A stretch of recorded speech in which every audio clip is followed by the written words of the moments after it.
అంతరాయతిమిరోపశాంతయే శాంతపావనమచింత్య వైభవం తం నరం వపుషి కుంజరం ముఖే మన్మహే కిమపి తుందిలం మహః.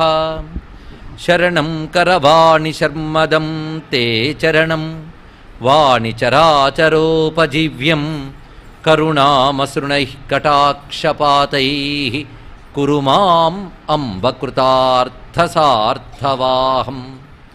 శారదా శారదాంభోజవదనా వదనాంబుజే సర్వదా సర్వదాస్మాకం సన్నిధిః సన్నిధిం క్రియాత్. విమలపటీ కమలకుటీ పుస్తకరుద్రాక్ష శస్తహస్తపుటీ కామాక్షి పక్ష్మలాక్షి కలిత విపంచి విభాసి వైరించి. వాగర్థావివ సంపృక్తౌ వాగర్థ ప్రతిపత్తయే జగతః పితరౌ వందే పార్వతీ పరమేశ్వరౌ. గురవే సర్వలోకానాం భిషజే భవరోగిణాం నిధయే సర్వవిద్యానాం దక్షిణామూర్తయే నమః. నారాయణ సమారంభాం వ్యాసశంకరమధ్యమాం అస్మదాచార్యపర్యంతాం వందే గురుపరంపరాం. నారాయణం నమస్కృత్య నరం చైవ నరోత్తమం దేవీం సరస్వతీం వ్యాసం తతో జయముదీరయేత్. యజ్ఞేశ అచ్యుత గోవింద మాధవ అనంత కేశవ కృష్ణ విష్ణో హృషీకేశ వాసుదేవ నమోస్తుతే శ్రీ వాసుదేవ నమోస్తుతే. హంసాయ దహర నిలయాయ నిరీక్షకాయ కృష్ణాయ మృష్టయశసే నిరుపక్రమాయ సత్సంగ్రహాయ భవపాంథనిజాశ్రమాప్తౌ అంతే పరీష్టగతయే హరయే నమస్తే. కృష్ణాతీరే కోకిలాకేళికీరే గుంజాపుంజే దేవపుష్పాదికుంజే కంబుగ్రీవౌ క్షిప్తబాహూ చరంతౌ రాధాకృష్ణౌ మంగళం మే భవేతాం. రాధాకృష్ణౌ మంగళం మే భవేతాం.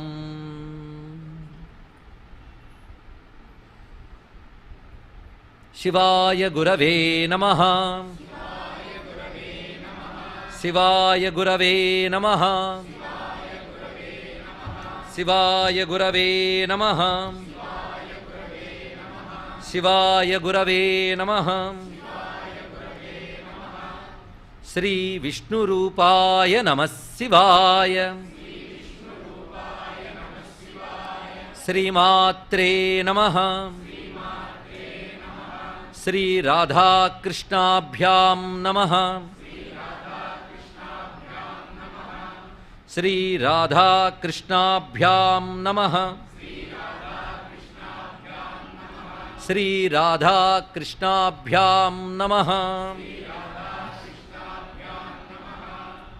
నమో మహద్భ్యో ఋషిభ్యో గురుభ్యో నమః.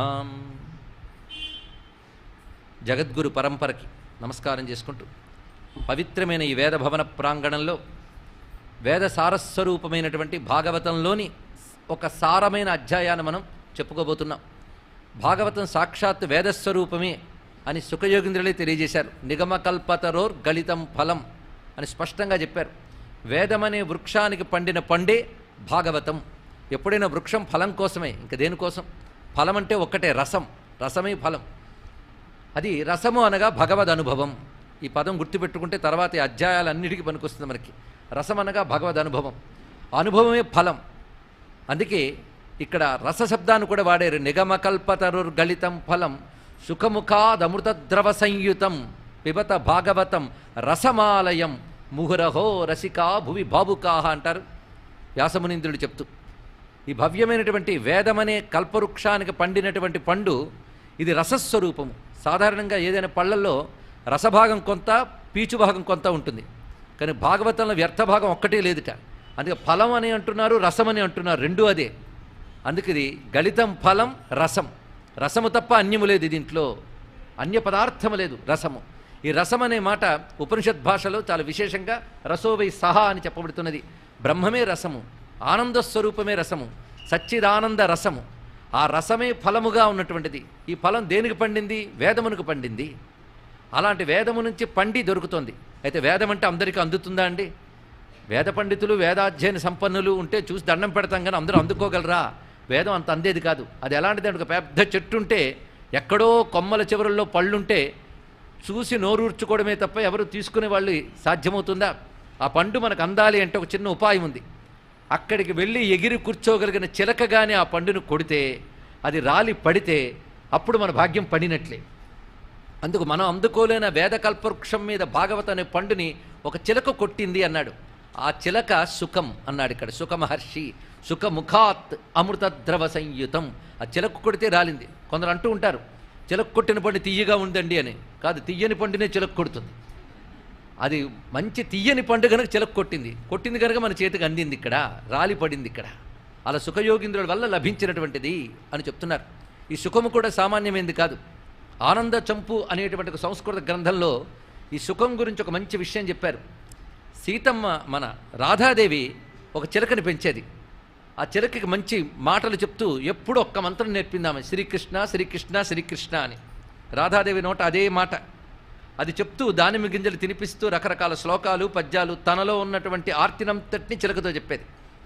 ఈ చిలక ఒకసారి రాధమ్మ చేతి నుంచి క్రమంగా ఎలాగోలాగా తప్పించుకుని కృష్ణ పరమాత్మ వద్దకు చేరుకున్నది.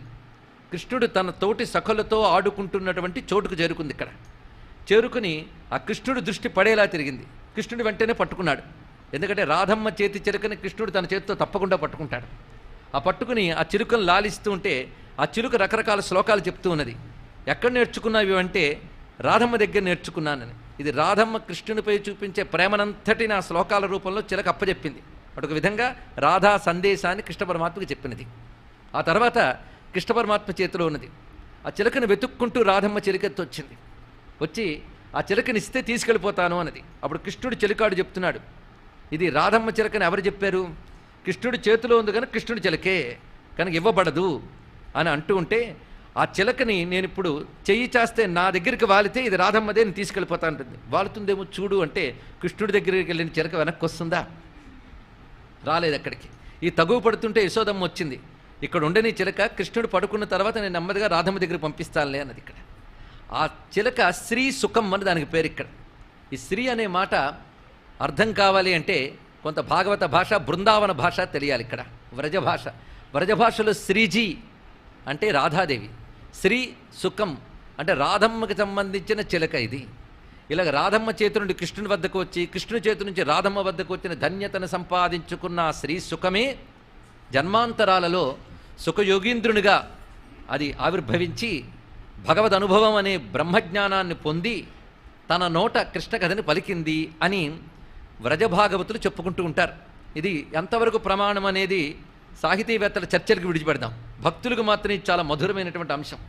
మొత్తానికి భగవద్ అనుభవం పొంది పండినటువంటి చిలుక జగత్తును అనుగ్రహించడం కోసమని పుట్టుకతోనే బ్రహ్మజ్ఞుడైనటువంటి రూపముతో ఆవిర్భవించి ఈ భాగవతామృతాన్ని మనకు అందించింది. అలాంటి చిలక చెప్పినటువంటి గ్రంథమే భాగవతం. అయితే ఈ చిలక సామాన్యమైన చిలక కాదు, ఇది బ్రహ్మజ్ఞానం పొందినటువంటి చిలక, అవధూత రూపమైనటువంటి చిలక. అలాంటి చిలక భగవద్భక్తిని చెప్తోంది. అలాంటి అవధూత, అజ్ఞానపు ముడి అనేది లేనివాడు, దేహాత్మ భ్రాంతి లేనటువంటి వాడు, బ్రహ్మజ్ఞానంతో ఉన్నవాడు ఒక చోట కూర్చుని కథలు చెప్తాడా? అలాంటిది ఆయన కూర్చుని భాగవతం చెప్పడం ఏంటంటే ఎవరికి చెప్పాడు? పరీక్షిత్ మహారాజుకి చెప్పాడు. ఆ పరీక్షిత్కి అర్హత ఏమిటి?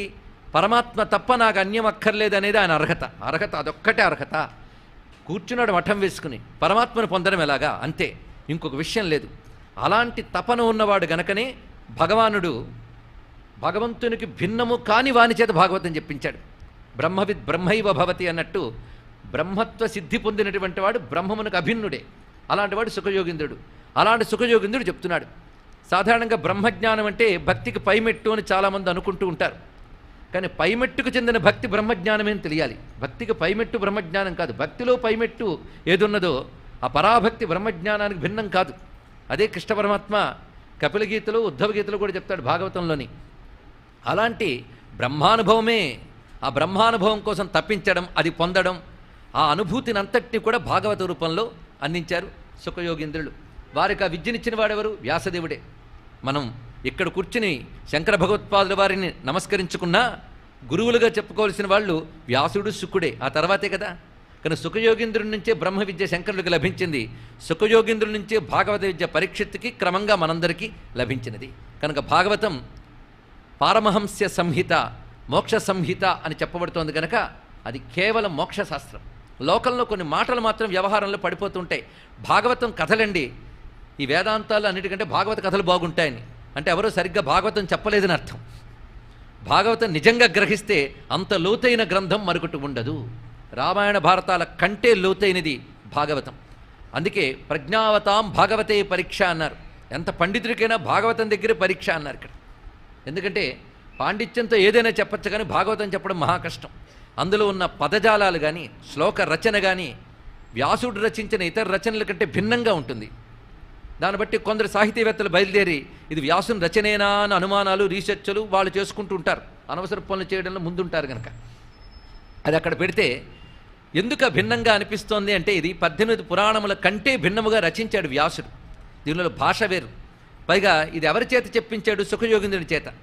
ఆ కారణం చేత దీనిలో భాష అంతా కూడాను ఒక మహాయోగి, ఒక బ్రహ్మజ్ఞుడి భాషే కనబడుతుంటుంది. అందుకే ఇందులో మూలం పట్టుకుని మనం చూడగలిగితే చాలా అద్భుతమైనటువంటి లోతైన మధురమైనటువంటి తత్వమే గోచరిస్తూ ఉంటుంది. అలా భాగవతాన్ని అందించారు. ఈ భాగవతం ఒక్కడి చాలు బ్రతుక్కి అన్నట్టుగా అందించడం జరిగింది.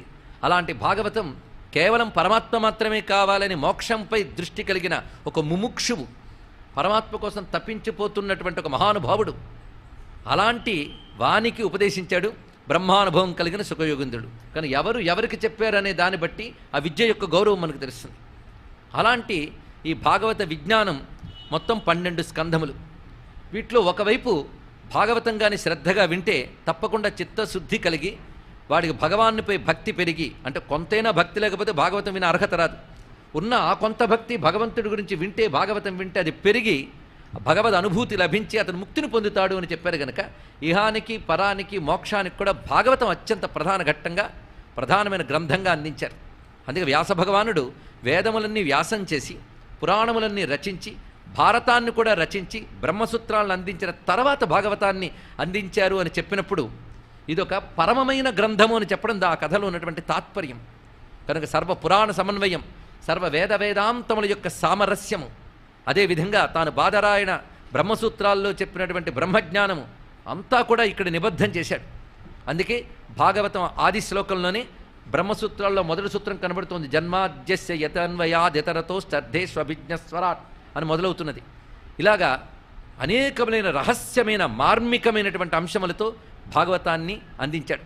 ఈ భాగవత ఫలాలు ఎలా ఉంటాయంటే భక్తి, ముక్తి దీనికి పరమఫలములు అయినప్పటికీ కూడా శ్రద్ధగా వినేవారికి వారి జీవితంలో ఉన్నటువంటి ఇతరములైనటువంటి కష్టాలని, నష్టాలని, దోషాలని తొలగించగలిగే శక్తి భాగవతంలో ఉన్నది. ఎందుకు? భగవత్కథ భాగవతం కనుక భగవత్కథ శ్రవణం చేసిన వారికి తప్పకుండా వివిధములైన ఫలాలు ఉంటూ ఉంటాయి. అది దీనిలో ఉన్నటువంటి అంశము. ఆ కారణం చేత అటువంటి భాగవత కథ అనేక గ్రహదోషాలు పోగొడుతుందని, జీవితంలో అనేక కష్టాలు తొలగిస్తుందని కూడా ఫలశ్రుతుల్లో శుకయోగీంద్రులే చెప్తూ ఉంటారు. ఇప్పుడు ఆ కష్టాలు తొలగిస్తుంది, మంచి స్థితిని ఇస్తుంది, గ్రహదోషాలు తొలగిస్తుంది అని శుకయోగీంద్రుడు ఎవరి కోసం చెప్తున్నాడు? పరీక్షిత్తుకు అవేవి అక్కర్లేదు, ఆయనకు అంతకంటే అక్కర్లేదు. మరి ఇవన్నీ ఎందుకు చెప్పాడంటే అవి కావాలనుకునే వాళ్ళు కూడా భాగవతం కావాలని చెప్పడానికి చెప్పాడు ఇక్కడ. కనుక భాగవతం అన్ని రకాల సంస్కారాల వాళ్ళకి కూడా. ఇంత భాగవతం వినడానికి వస్తే కేవలం భక్తి ముక్తి రండి, మరి ఎందుకు అన్నాడు ఒక ఆయన. అంటే వాడికి అయ్యామైనటువంటి ఫలాన్ని భాగవతం మనకి చెప్తూ ఉన్నది. అలా అన్ని సన్నివేశాలకు ఉన్నాయి. ఇలా భాగవతం చూస్తుంటే ఒక గ్రంథమైనా అనేక గ్రంథాల కలయిక. భాగవతం నుంచి రకరకాల గ్రంథాలు మనం తీసుకురావచ్చు. దానినే వివేచన చేస్తూ ఉంటే ఒక పెద్ద గ్రంథం అయిపోతుంది. అందుకే పెద్దలు చేసిన వ్యాఖ్యాలన్నీ కలబోస్తే భాగవతం ఎన్ని గ్రంథాల కలయికో. ప్రహ్లాద్ చరిత్ర గ్రంథం, గజేంద్ర మోక్షం మరొక గ్రంథం, ఇంకా వామన చరిత్ర ఒకటేమిటండి, మీరే చెప్పగలరు. అలా ప్రథమ స్కంధం నుంచి ద్వాదశ స్కంధం వరకు ఎన్ని గ్రంథాలు. కపిలగీత ఒక్కటే ఒక గ్రంథం, ఉద్ధవగీత 23 అధ్యాయాల బ్రహ్మ విద్య. ఎన్ని ఉన్నాయి అందులో, పురంజనోపాఖ్యానం కానివ్వండి, ఇవన్నీ కూడా ఇక్కడున్నటువంటి ఆత్మీయులు ఇదే నోటి ద్వారా అనేక మార్లు విన్నవారే. ఇలా ఎన్నో సన్నివేశాలు ఉన్నాయి. అయినప్పటికీ దశమస్కంధం అత్యంత ప్రధానమైనటువంటిదిగా చెప్తూ ఉన్నారు. రామాయణంలో సుందరకాండ ఎలాంటిదో భాగవతంలో దశమస్కంధం అలాంటిది అని. అయితే రామాయణం అంతా కలిపి ఒకే కథ, మధ్యలో సుందరకాండ. కానీ భాగవతం కలిపి ఒక గ్రంథమైనా ఏ కథ కాకదే. మొదట అనేక అవతారాలు చెప్తారు, దశమస్కంధం నుంచి కృష్ణావతారం మాత్రమే చెప్తూ ఉన్నారు ఇక్కడ. అయితే దశమస్కంధానికి భాగవతం దశమస్థానం అని చెప్తుంది. దశమస్య విశుద్ధ్యర్థం, దశమం అంటే ఆశ్రయం అని చెప్పారు. మొత్తం ముందు చెప్పినటువంటి 9 కూడా సృష్టి స్థితి, వాటిని నిర్వహించడం. ఆ సృష్టి స్థితులు నిర్వహించేటప్పుడు ఎప్పుడైనా ధర్మానికి దెబ్బ తగిలి అధర్మం పెచ్చు పెరిగితే అవతారాలు ధరించడం, మన్వంతర గాథలు, ఇవన్నీ కూడా మొదటి 9 భాగములు. 10వది ఆశ్రయము అని మాట చెప్పారు ఇక్కడ. మొదటి 9 కూడా సృష్టిలో జరిగేటటువంటి క్రియలు, మనంతా చూస్తున్నవి, వింటున్నవి, అనుకుంటున్నవి, సృష్టిలో ఉన్న విషయాలన్నీ ఉన్నాయండి. అదేవి అంటే పాతాళాది లోకాల నుంచి బ్రహ్మలోకం వరకు సర్వలోక విషయాలు, ఆ లోకాల్లో జరిగే సృష్టి స్థితి లయ ఇవన్నీ కలిపితే 9. ఈ 9 చేసేవాడు భగవానుడే. కనుక ఈ 9 చేస్తున్నాడని చెప్తూ ఈ 9 ఎవరి వల్ల జరుగుతున్నాయో వాడు 10వవాడు. ఆ 10వ దాన్ని ఆశ్రయము అని మాట అన్నారు ఇక్కడ. అంటే సృష్టి స్థితి లయలనేటటువంటి క్రియలు ఎవడిని ఆధారం చేసుకుని వెళుతున్నాయో వాడు ఆశ్రయం. అంటే ఈ 9 ఎందుకోసం చెప్పారు మనకి? ఆ 9 తెలుసుకోవడానికి కాదు, ప్రపంచపు చరిత్ర తెలుసుకోవడానికి కాదు భాగవతం. ఈ ప్రపంచ చరిత్ర అంతా ఎవరిని ఆధారం చేసుకుని జరుగుతుందో వాడిని తెలుసుకోవడం అక్కడ ప్రధానమైన అంశం. ఇక్కడ ఎలాగైతే కెరటాలన్నీ సముద్రాన్ని ఆశ్రయం చేసుకున్నాయో, సృష్టి స్థితిలయులన్నీ పరమాత్మను ఆశ్రయం చేసుకున్నాయి. ఆ ఆశ్రయ స్వరూపం 10వది. ఈ 10ంటిని చెప్పేదాని పేరు భాగవతం అంటాడు. మొదటి భాగాల్లోనే సుఖయోగిందులు. కనుక భాగవతం 10 గురించి చెప్తుంది. 10వది ఆశ్రయతత్వము. అయితే ఇక్కడ స్కంధాలకి 10కి సంబంధం లేదు, కానీ మొత్తం ఈ 10 గురించే భాగవతం చెప్తుందయ్యా అని ఒక్క మాటలో చెప్పాడు. ఆ చెప్పిన మాటను కొంచెం ఆధారం చేసుకుని ఈ 10కి ఆ 10కి కొంచెం అనుబంధం పెట్టుకుంటే ఆశ్రయతత్వం ఎవడు? పరమాత్మ. ఆ పరమాత్మ గురించి సంపూర్ణంగా చెప్పే స్కంధం అవుతున్నది దశమస్కంధము. కనుక పరమాత్మ యొక్క సంపూర్ణమైనటువంటి తత్వాన్ని అందిస్తున్నది దశమస్కంధం. అయితే ఇంత ప్రధానమైన దాన్ని మొదలే చెప్పచ్చు కదా. కొంచెం మనం ఆలోచిస్తే రామాయణం రామకథ అనడంలో ఏమాత్రం సందేహం లేదు. కానీ భాగవతం కృష్ణకథ అంటే కొంచెం సందేహించాలి. కానీ వ్యాసుడు పోతన గారే కృష్ణకథ అన్నారు కనుక మనం నోరు మూసుకున్నాం. కానీ అడగడానికి అవకాశం ఇస్తే మనం అడుగుతామా లేదా? ఏమంటే భాగవతం మొత్తం కృష్ణకథ ఎలా అవుతుందండి? మొట్టమొదటంతా నరసింహ చరిత్ర, రామచరిత్ర, వామన చరిత్ర, మత్స్యావతారం, కూర్మావతారం, ఈ అవతారం, ఆ అవతారం అని నానా విషయాలు చెప్పేసి ఎక్కడో చివరి 3 స్కంధాల్లో కృష్ణకథ చెప్పేసి భాగవతం అంతా కృష్ణకథ అంటే ఎలా అంటామండి? ఇది ఆలోచించవలసిందే. అయితే భాగవతం అంతా మొదటి నుంచి కృష్ణకథే. లలిత స్కంధము కృష్ణమూలము సుకాలాపాభిరామంబు మంజులతా శోభితము అని పోతన గారు చెప్పారు. మొత్తం ఈ భాగవతం కృష్ణమూలం, కృష్ణమూలమైనటువంటి గ్రంథమే. ఒక్కసారి భాగవతం ప్రథమ స్కంధం చూడండి. ప్రథమ స్కంధంలో కృష్ణ పరమాత్మతోనే ప్రారంభం అవుతుంది. అక్కడ భీష్ముడు చేసిన కృష్ణస్థుతి, కుంతి చేసిన కృష్ణస్థుతి, అటుపై కృష్ణ పరమాత్మ పాండవులందరికీ అభయమిచ్చి ద్వారకకు వెళ్ళడం, అలాగే ప్రారంభించారు. అక్కడ వచ్చారు. కనుక ప్రథమంలోనే కృష్ణుల వారు వచ్చారు. మధ్యలో కూడా తొంగి చూస్తూ ఉంటాడు. నరసింహ కథ, ప్రహ్లాద్ చరిత్ర. అక్కడ ఆ సందర్భం ఎక్కడొస్తున్నది? సరిగ్గా రాజసూయ యాగం చేసిన తర్వాత సభలో కృష్ణ పరమాత్మని ధర్మరాజు పూజించిన తర్వాత, శిశుపాలుడు నోటికొచ్చినట్టు తన వదరబోతుతనం ప్రదర్శించిన తర్వాత, కృష్ణ పరమాత్మ తన చక్రంతో అతడి శిరస్సు ఖండించిన తర్వాత, ఆ శిశుపాలుడి యొక్క జీవ చైతన్యం కృష్ణుల్లో లీనమవడాన్ని చూసిన ధర్మరాజు ఇంత పాపాత్ముడు పరమాత్మలో ఎలా లీనమయ్యాడని ప్రశ్న వేస్తే, అదేముందయ్యా, ఎలాగోలాగా నిరంతరం ఆయన్నే ధ్యానించడం చేత వాడు ఆయనలో ఐక్యమవడం అనేది సహజమే అంటూ అక్కడ చెప్తాడు. ఏది నరసింహస్వామి చరిత్రకు ముందు చెప్తాడు నారదుల వారు ధర్మరాజుతో. ఎవరి గురించి చెప్తున్నాడు? అంత ఈయన గురించే. కామోత్కంఠద గోపికల్ భయమునన్ కంసుండు వైరక్రియా సామగ్రిన్ శిశుపాల ముఖ్య నృపతుల్ సంబంధులై వృష్టులున్ ప్రేమన్ మీరలు భక్తినేము ఇది చక్రింగంటిమి ఎట్లయిన ఉద్దామధ్యాన గరిష్ఠుడైన హరిచందన్ వచ్చు ధాత్రీశ్వర. అక్కడ ఒక్కసారి ఆ పద్యాన్ని మనం చదివినట్లయితే చెప్పబోయేది నరసింహ చరిత్ర. కానీ ఈ పద్యంలో నరసింహుడు, రాముడు, ఇతర అవతారాలు ఏమీ లేవు. గోపికలు, శిశుపాలుడు, కంసుడు, యాదవులు, మీరు అంటే పాండవులు, వీళ్ళ వరసలే వస్తున్నాయి. అంటే వీళ్ళెవరికి ఎవరితో అనుబంధం ఉన్నది? వీళ్ళందరికీ కృష్ణుడితోనే. అంటే ఈ పద్యం అంతా కృష్ణుడి గురించే చెప్పాడు ఆయన. చెప్పింది మాత్రం నరసింహ చరిత్ర. అంటే అక్కడ కూడా కృష్ణుడు అలా స్పర్శించి నరసింహ చరిత్రలోకి తీసుకువెళ్ళిపోయాడు. ఇలా అక్కడక్కడ అలా కృష్ణుని మెరిపిస్తుంటాడు సుఖయోగీంద్రుడు. అలా మొత్తం 9 స్కంధములు పూర్తయిపోయాయి. పూర్తయిపోయిన తర్వాత ఇప్పటి వరకు అనేక రాజవంశ చరిత్రలు అన్నీ చెప్పావు, నా కృష్ణుని గురించి మాత్రమే ఇప్పుడు వినాలనుందయ్యా అంటే ఇప్పటికి నీకు యోగ్యత వచ్చింది అన్నాడు. మొత్తం 9 స్కంధములు మఠం వేసుకుని శ్రద్ధగా విన్నటువంటి పరీక్షిన్ మహారాజుకి అప్పుడు అంటున్నాడు, నీకు ఇప్పటికి యోగ్యత వచ్చింది. అదే దశమస్య విశుద్ధ్యర్థం అనే మాటకు అర్థం. ఒక శుద్ధత కావాలి. ఇప్పుడు ఏకంగా రాసలీల ప్రారంభించకుండా ఉపోద్ఘాతం ఎందుకో ముందు తెలిస్తే మనం సంసిద్ధులమై ఉన్నామా లేదా అనేది దీన్ని బట్టి తెలుస్తాం. అందుకు చెప్పుకుంటున్నాం. దశమస్కందం ప్రారంభంలోనే గొప్ప మాట అంటాడు, ఇప్పటికి నీవు ధన్యుడివయ్యావు. సమ్యక్ వ్యవసితా బుద్ధి తవ రాజర్షి సత్తమ వాసుదేవ కథాయాంతే యజ్జాతా నైష్ఠికీరతి. అత్యద్భుతమైన మాటలు చెప్పాడు.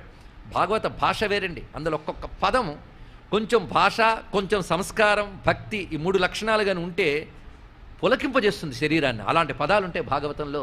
అది వ్యాస భాగవతంలో కనబడతాయి ఇవన్నీ కూడాను. మొదట సమ్యక్ వ్యవసితా బుద్ధి తవ రాజర్షి సత్తమ. భగవద్గీత జాగ్రత్తగా చదివితే భాగవతం మరింత ఆస్వాదించవచ్చు. భాగవతం ఒళ్ళు దగ్గర పెట్టుకు వింటే భగవద్గీత మరింత గొప్పగా అర్థమవుతుంది. ఇక్కడ రెండింటికి అనుబంధం. ఎందుకంటే భగవద్గీత, ఇది భాగవతం. నామాలకు ఎంత సామ్యం ఉందో గ్రంథాలకు అంతే సామ్యం. సమ్యక్ వ్యవసితా బుద్ధి, ఈ మాట దగ్గరే చక్కగా వ్యవసాయాత్మిక బుద్ధి ఏకేహ కురునందన అని భగవద్గీత వాక్యం కనబడుతున్నది. మనందరికీ భగవంతుడి మీద దృష్టి లేదని కాదు, కానీ ఉండాల్సినంత లేదు. అందుకే వ్యవసాయాత్మిక బుద్ధి అని ఒక మాట అన్నాడు. ఒక నిశ్చయాత్మకమైనటువంటి బుద్ధి ఉండాలి. భగవంతుడు ఉనికిపై, భగవంతుని అనుభూతికి నిశ్చయాత్మక బుద్ధి కలగడం మహా కష్టమండి. బహుశాఖా హ్యనంతాశ్చ, చెదిరిపోయే బుద్ధులు చాలా ఉంటాయి. నిలకడగలిగిన బుద్ధి ఉండడం మహా కష్టం. అది కలగాలి. అందుకు దాని పేరు సమ్యక్ వ్యవసితా బుద్ధి. గొప్ప టర్మ్ ఇది. ఒక పదాన్ని వాడాడు ఇక్కడ. సమ్యక్, సమగ్రముగా నిశ్చయాత్మకమైన బుద్ధి నీకు ఇప్పుడు వచ్చింది. తవ రాజర్షి సత్తమా వాసుదేవ కథాయాం, ఆ వాసుదేవుడి యొక్క కథపై నీకిప్పుడు నైష్ఠికీ రతి ఏర్పడింది. రతి అంటే ఆసక్తి. ఇప్పుడు భగవత్కథపై ఆసక్తి లేని వాళ్ళు ఎవరు? ఇక్కడున్న వాళ్ళందరూ ఆసక్తి ఉంది కనుక వచ్చారు, అంతే కదా. అయితే నైష్ఠికీ రతి అని మాట వేశాడు. నిష్ఠ కలిగిన రతి ఉండాలి. ఎన్నో అనుకూలిస్తే వెళ్ళి వింటాం, అది వేరే విషయం. కానీ నైష్ఠికీ రతి అనేది గొప్ప మాట ఇక్కడ. అది తప్ప మరొకటి అక్కరలేదు అనేటువంటి నిలుకడ కలిగినటువంటి స్థితి నీకు ఏర్పడిందే, అది నాకు నచ్చిందయ్యా. సమ్యక్ వ్యవసితా బుద్ధి నైష్ఠికీ రతి, ఆ రెండు కనబడ్డాయి గనక విను, ధన్యుడివి కా, చెప్తున్నాను అంటూ మొత్తం కృష్ణ కథని చెప్పారు. అక్కడి నుంచి దశమస్కందం నుంచి చివరి వరకు కృష్ణుడు తప్ప ఇంకేమీ మనకు కనబడదు. మరి మిగిలిన 9 ఎందుకు? ఏకంగా అదే ప్రారంభించవచ్చు కదా అంటే, పరీక్షిన్ మహారాజు వలనే మనం కూడా 9 స్కంధములు శ్రద్ధగా గురు సన్నిధిలో అధ్యయనం చేస్తూ భాగవతాన్ని వినగలిగితే మనస్సుకు ఒక సంస్కారం ఏర్పడుతుంది, ఒక పక్వత ఏర్పడుతుంది. ఇంకో భాషలో చెప్పాలంటే మెచ్యూరిటీ, పరిణతి, ఒక పరిణతి. ఒక్కొక్కటి అర్థం చేసుకోవడానికి ఒక్కొక్క పక్వత కావాలి. ఆఖరికి మీ ఇంజనీరింగ్ వెళ్ళాలంటేనే ఎంట్రన్స్ పరీక్ష ఉంటుంది. ఒక పక్వత లేనిది ఒక దానిలోకి పంపరు. అందుకోసం నువ్వు ఆధ్యాత్మిక విషయం ఎందుగాని రా అని ఎవరినో ఒకరిని, ఎప్పుడు రుచి లేనివాడిని, సాధన లేనివాడిని తెచ్చుకొచ్చి ఇక్కడ కూర్చోబెట్టానుకోండి, వాడికి మనకి కూడా చాలా ఇబ్బంది. అందుకే ఒక విద్య వినడానికి కొన్ని అర్హతలు ఉంటాయి, ఇది తెలుసుకోవాలి ఇక్కడ. ఎల్కేజీ చదవడానికి కొన్ని అర్హతలు ఉంటాయి, ఎంఏ చదవడానికి కొన్ని అర్హతలు ఉంటాయి. కానీ ఎల్కేజీ చదివేవాడిని తీసుకొచ్చి ఎంఏ క్లాసులో పెడితే వాడు ఏం చెప్పారు కానీ చెప్పింది ఒక్కడ అర్థం కాలేదంటే ప్రొఫెసర్ని తిడతాడు. కానీ దానికున్న పక్వత కావాలి. అలాంటి పక్వత 9 స్కంధాలు జాగ్రత్తగా వినగానే ఒకవైపు భగవంతుడంటే ఏమిటో అర్థమవుతుంది, మన యొక్క జీవుడంటే ఏమిటో అర్థమవుతుంది, వీడి లక్ష్యం అంటే ఏమిటో అర్థమవుతుంది. ఈ లౌకికమైనటువంటి తుచ్చమైన కొన్ని కుసంస్కారాలు తొలగిపోతాయి. 2 భగవత్కథ వింటున్నాం కనుక మనకి తెలిసినా తెలియకపోయినా భగవత్కథ ప్రభావం చేత మనస్సులో పాప సంస్కారాలు తొలగిపోయి శుద్ధత ఏర్పడుతుంది. శుద్ధత, ప్యూరిటీ. అలాంటి ఒక శుద్ధత, ఒక పక్వత, ఈ 2 ప్యూరిటీ అండ్ మెచ్యూరిటీ, ఇది ఇంకా చెప్పాలి అంటే ఆ 2 ఏర్పడ్డాక అప్పుడు కృష్ణ కథ బాగా అర్థమవుతుంది. కానీ కృష్ణుడు అంత తేలిగ్గా అర్థం కాడు. అవతరించి తేలిగ్గా దొరికిపోయినట్టు కనబడతాడే తప్ప అంత తేలిగ్గా అర్థం కాడు. కృష్ణుడు అర్థం కావాలంటే మాత్రము శుద్ధత పక్వత చాలా అవసరము. అదే సమ్యక్ వ్యవసిత బుద్ధి నైష్టికి రతి అనే గొప్ప అర్హతలుగా చెప్పాడు. అంత మహానుభావుడు శుద్ధ చరిత్ర కలిగినటువంటి పరీక్షణ్ మహారాజు అంతటి వాడికే 9 స్కంధములు నిలకడగా కూర్చుని జాగ్రత్తగా విన్న కారణంగా దశమస్కంధం సంపూర్ణంగా వినగలిగే అర్హత ఉన్నది అంటే కనీసం ఇప్పుడు మనం ముట్టుకోబోతున్న అంశానికి మన సంసిద్ధత మన అర్హత ఎంతవరకు అవసరమో ఇక్కడ తెలుసుకోవాలి. ప్రతి విషయం మీద ఒక అధికారం అనేది పెద్దవాళ్ళు చెప్పేవారు. ఇప్పుడు ప్రతి విషయంలో ప్రతివాడు మాట్లాడతాడు. అది పుట్టిన దగ్గర నుంచి ఒక మంచి గ్రంథం చదవడం కానీ కనీసం ఒక సాధన చేయడం కానీ లేకుండా పాప జీవనం గడిపిన వాడు కూడా ఒక మైకు దొరికితే చాలు కృష్ణుడు ఏంటండి రాముడు ఏంటండి నీచోచ్చుడు మాట్లాడతాడు.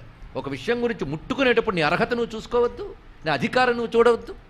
నాకేదో ఇంగ్లీష్ వచ్చిందని చెప్పి నేను ఇవాళ మెడిసిన్ పుస్తకం పట్టుకుని మాట్లాడితే డాక్టర్లందరూ కలిసి పోలీసుకు రిపోర్ట్ ఇచ్చి అరెస్ట్ చేస్తారో లేదో చెప్పండి. ఇక్కడ అది నేను చెప్పాలి అంటే నాకంటూ ఒక అర్హత ఉండాలి. వైద్యశాస్త్రం గురించి మాట్లాడాలంటే అలా ఒక్కొక్క దాని గురించి మాట్లాడడానికి అర్హత ఉండాలి, వినడానికి కూడా అర్హత ఉండాలి.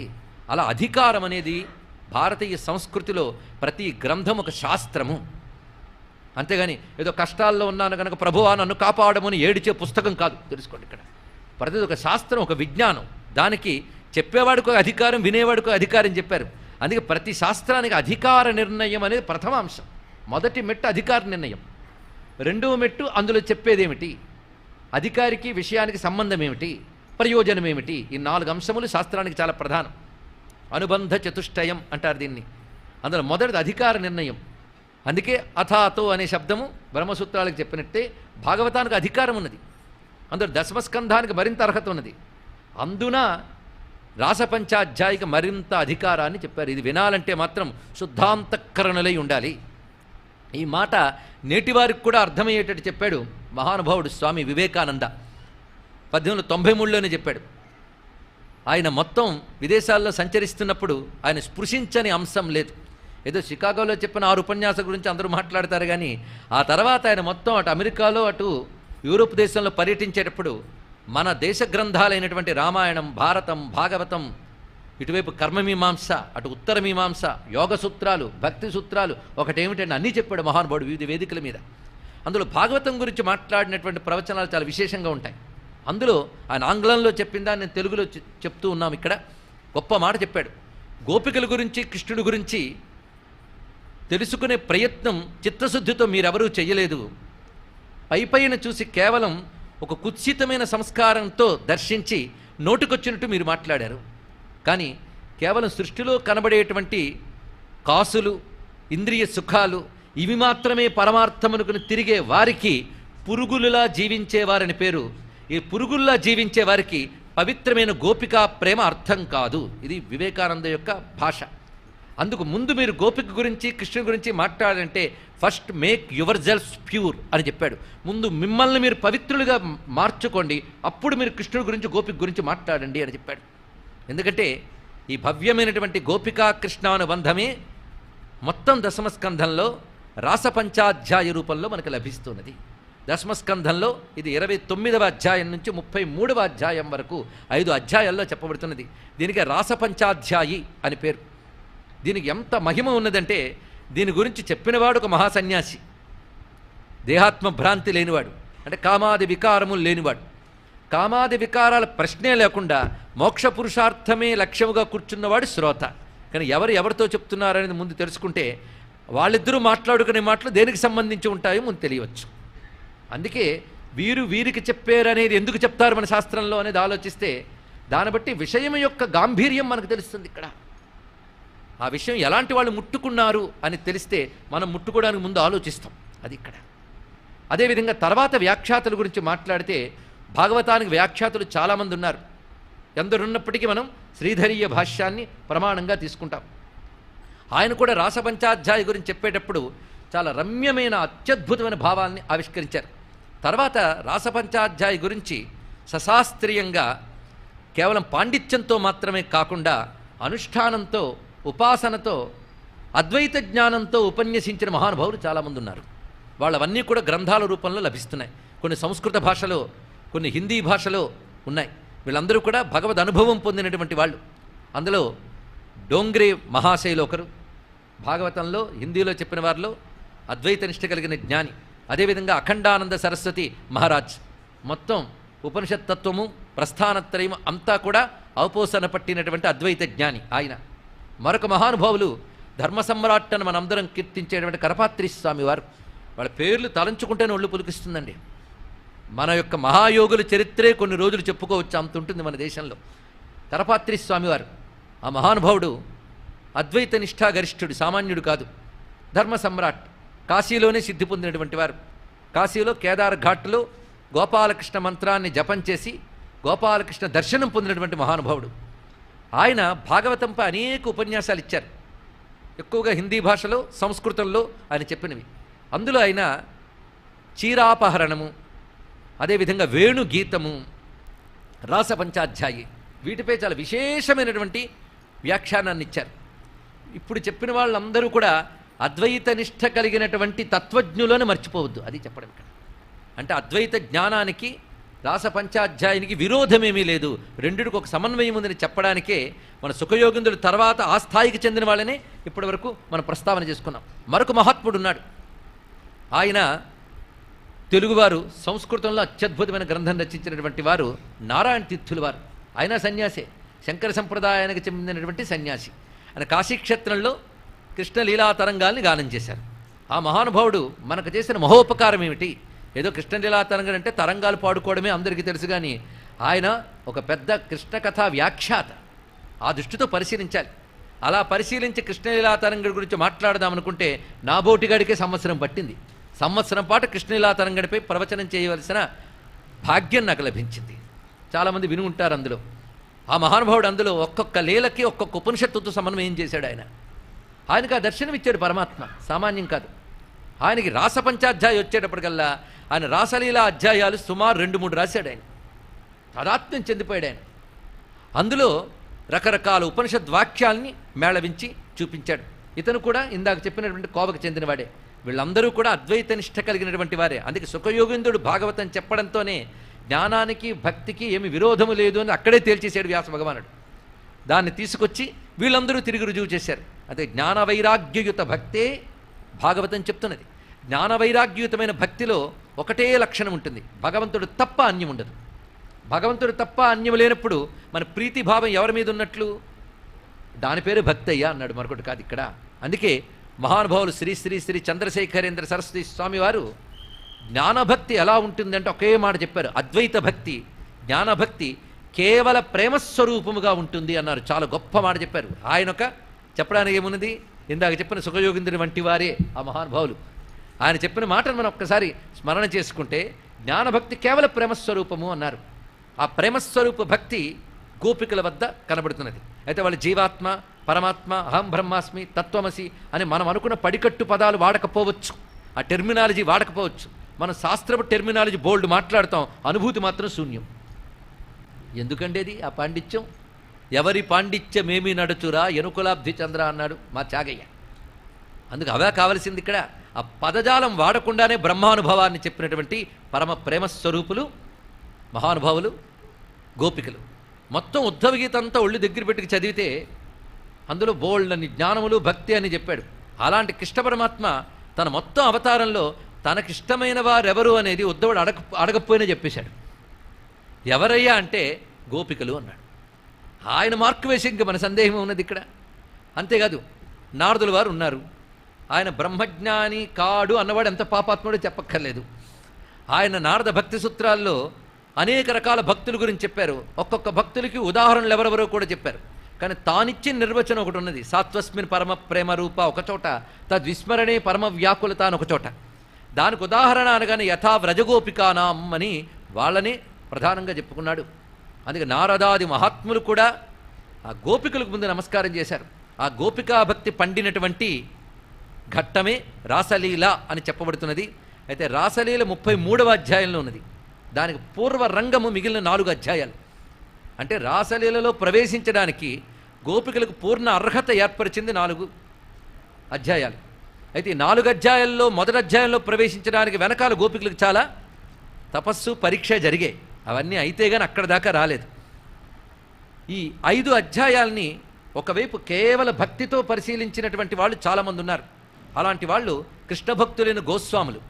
వాళ్ళేం తక్కువ వారు కారు, వాళ్ళు గొప్ప గొప్ప జ్ఞానులు. రూపగోస్వామి, సనాతన గోస్వామి మొదలైనటువంటి మహాత్ములు. వీళ్ళందరికీ పరమాదర్శమైనటువంటి వాడు మహానుభావుడు. కృష్ణానుభవమే తన స్వరూపంగా కలిగిన వాడు కృష్ణ చైతన్య స్వరూపుడైనటువంటి చైతన్య మహాప్రభువు. ఆయనకు నమస్కారం చేసుకోవాలి ముందు.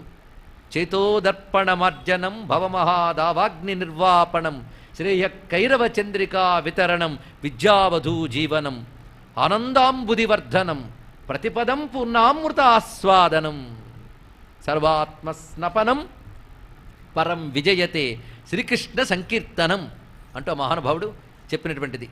ఆయన కేవల కృష్ణానుభవ స్వరూపము. అలాంటి వారి సంప్రదాయంలో వచ్చిన గోస్వాములు బృందావనాన్ని ఆశ్రయించి కేవల రాసాన్ని తమ భావనాత్మకంగా ఉపాసన చేశారు. అందుకే కేవల రాసము ప్రపంచముపై వైరాగ్యం కలిగిన మహాత్ములు ఆశ్రయించారు. ఇది తెలుసుకోండి ఇక్కడ.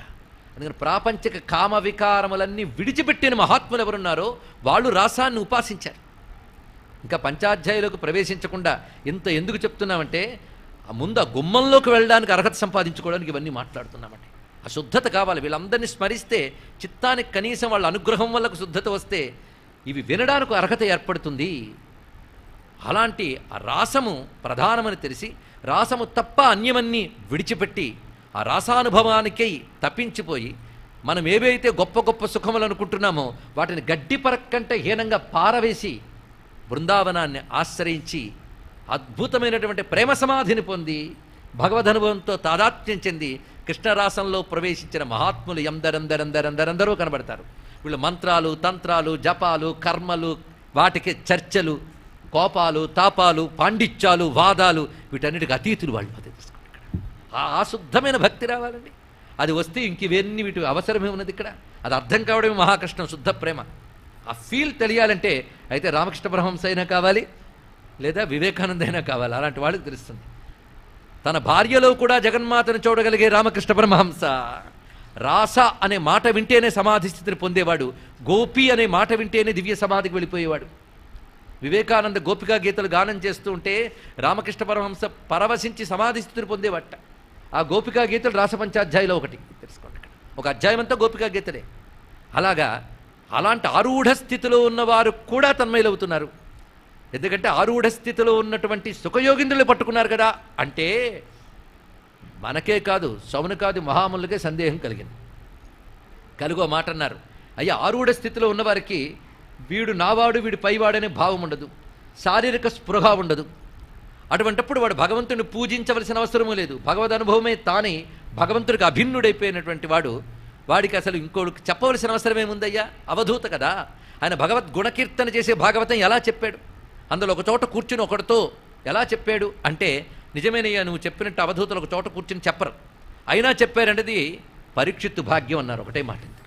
ఆయన కూర్చుని చెప్పాడంటే పరీక్షిత్తు భాగ్యం. మరి ఆయన మాత్రం ఏం చెప్పాడు? లోకాభిరామణం చెప్పాడండి. ఇప్పుడు కూర్చో నేను సినిమాల కథలు చెప్తాను అన్నాడు సుఖయోగింద్రుడు. ఆయన చెప్తాడా? బ్రహ్మానుభవం ఉన్నవాడు ఏం చెప్తాడు? ఇది మన ముందు ప్రశ్న వేయాలి. బ్రహ్మానుభవం ఉన్నవాడు ధర్మోపదేశము చేయడు, మరొక ఉపదేశము చేయడు. బ్రహ్మానుభవం ఉన్నవాడు బ్రహ్మం గురించే మాట్లాడతారు. మరొకటి లేదు ఇక్కడ. తదేవ ఆలాపయతి తదేవ చింతయతి, ఇంకోటి లేదు ఇక్కడ. అదే మాట్లాడతాడు. ఎవడు దేంట్లో పిచ్చాడో వాడిని కదిలిస్తే అదే వస్తాయి. అంతే కదండి ఇక్కడ. అందుకు బ్రహ్మానుభవం ఉన్నటువంటి వాడు బ్రహ్మము తప్ప మరొకటి మాట్లాడు ఇక్కడ. అందుకు చెప్పిన భాగవతం అంతా ఏది? బ్రహ్మమే, మరొకటి కాదు. కానీ బ్రహ్మమనే చెప్తున్నప్పుడు తాను బ్రహ్మానుభవం నుంచి దూరం కాలేదుగా, దానిలో ఉన్నాడు. అయ్యా ఆయన భగవంతుడిని కీర్తించి ఆనందం పొందవలసిన వాడు కాడు, భగవద్ ఆనందంలోనే ఉన్నవాడు కదా. మనమంటే భగవంతుడి గురించి కీర్తనో ప్రవచనమో చెప్తే అప్పుడు కునుకు రాకపోతే అప్పుడు ఆనందిస్తాం. మనకి ఎన్ని కండిషన్స్. ఆయనకేముందయ్యా? ఆయనకు అసలు భగవంతుని కీర్తించవలసిన అవసరం లేదు.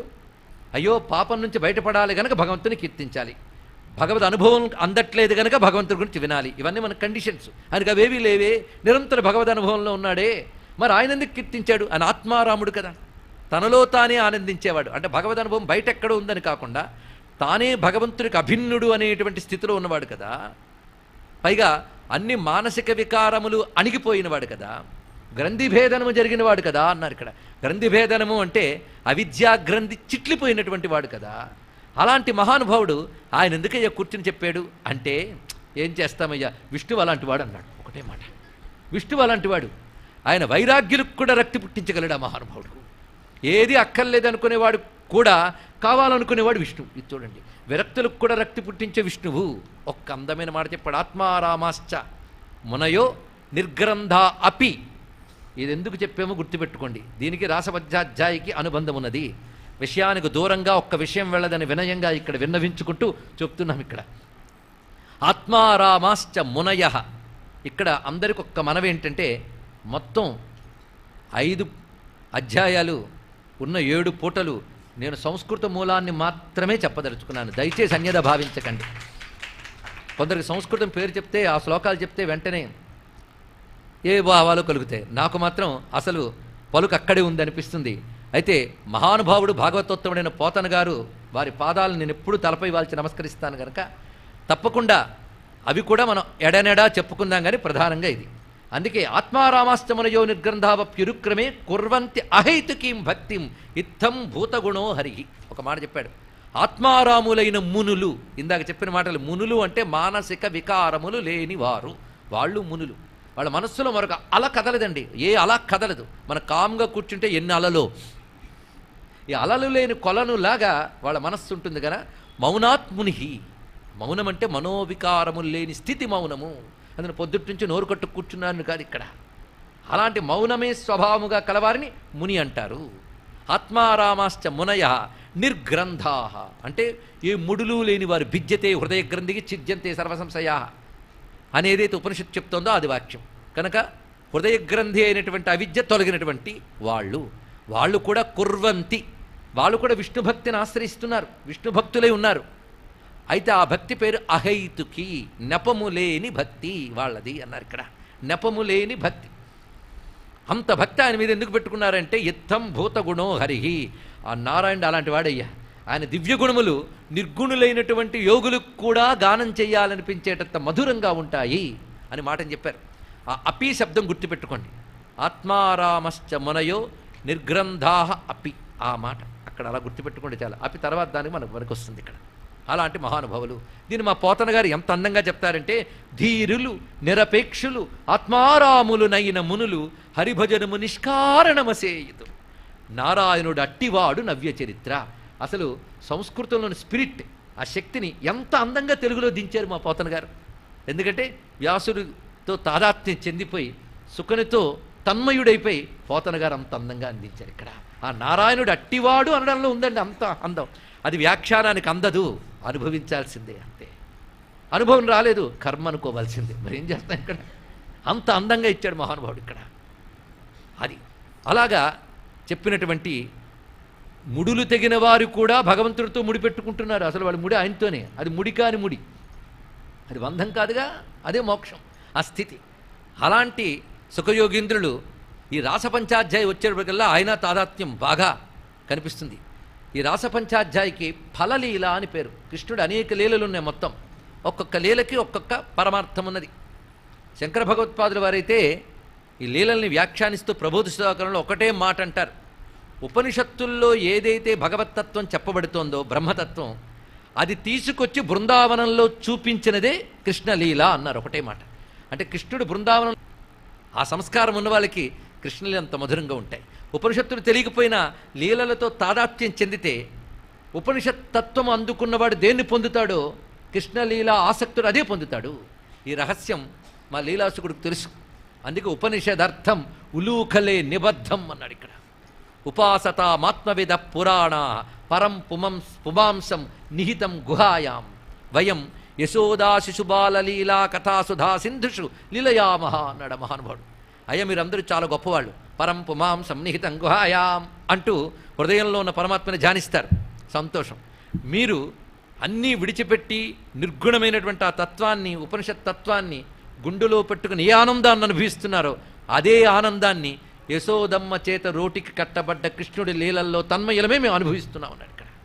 అంటే ఉపనిషత్తు అందించే ఆ బ్రహ్మానందం, ఔపనిషద బ్రహ్మానందాన్నే కృష్ణలీలలు మనకు అందిస్తున్నాయి. ఇది గ్రహించగలిగితే జ్ఞాని అయిన వాడు విడిచిపెట్టాడు కృష్ణలీలల్ని. విడిచిపెట్టలేడు గనక జ్ఞానులందరూ ఆ లీలల్ని కీర్తిస్తున్నారు. జ్ఞానులు కీర్తించే లీలలన్నిట్లోని ప్రతి లీలకి ఒక పరమార్థం ఉన్నది. కానీ ఫలలీల అని చెప్పబడుతున్నది మాత్రం రాసలీల. రాసలీలకి మరొక పేరు ఫలలీల. భాగవత ఫలం అది ఇక్కడ. ఇంకొక రహస్యాన్ని చెప్తారు. భాగవతంలో ప్రథమ స్కందం నుంచి ద్వాదశ స్కందం వరకు మనం ఒక దొంతుగా పేరిస్తే పుస్తకాలు పేర్చినట్టు కాదండి.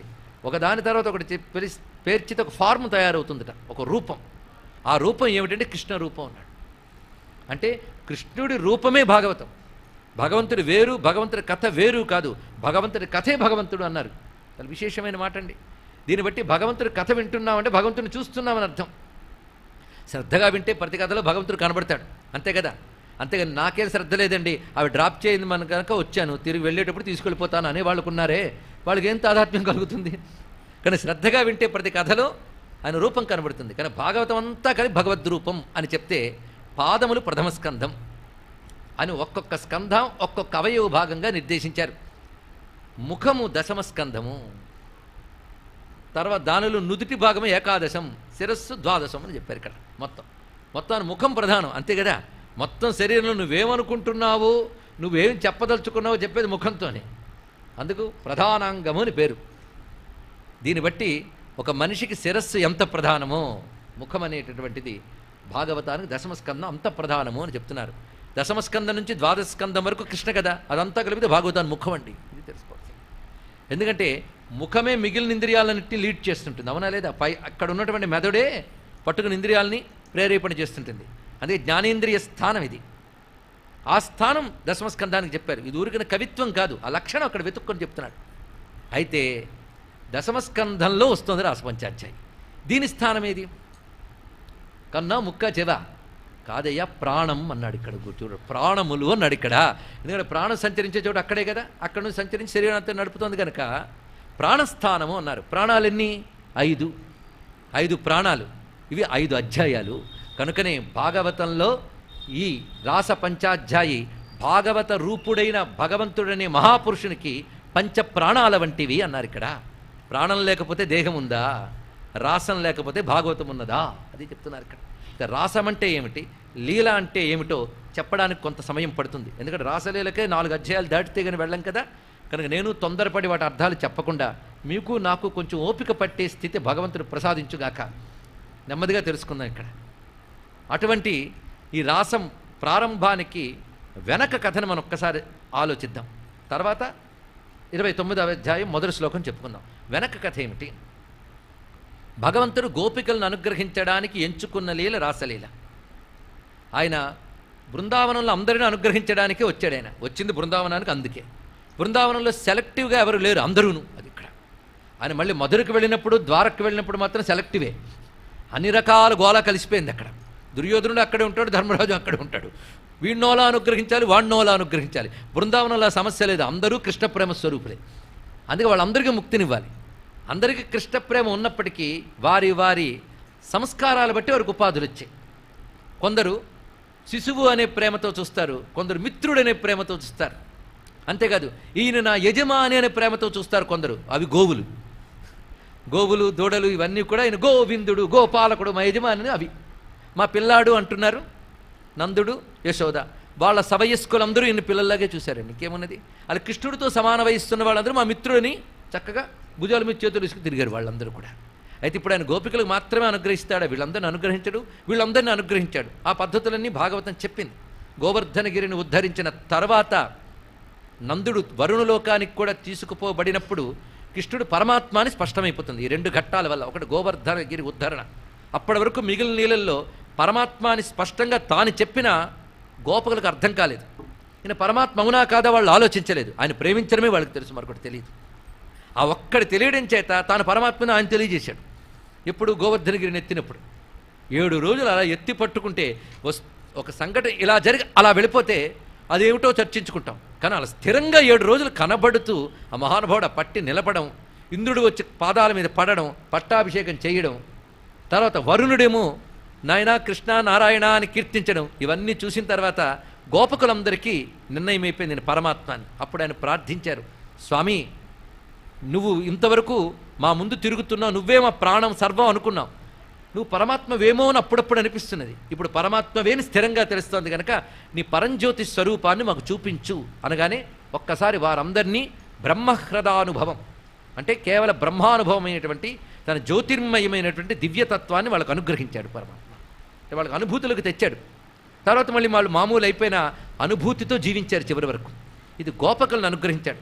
అయితే దీని గురించి భాగవతం పెద్ద హడావిడి చేయకుండా కొన్ని శ్లోకాల్లో చెప్పి వదిలేసింది. అందుకే చాలామందికి విషయం తెలియదు, అనుభవానికి ఇచ్చాడని కూడా చాలామందికి తెలియదు.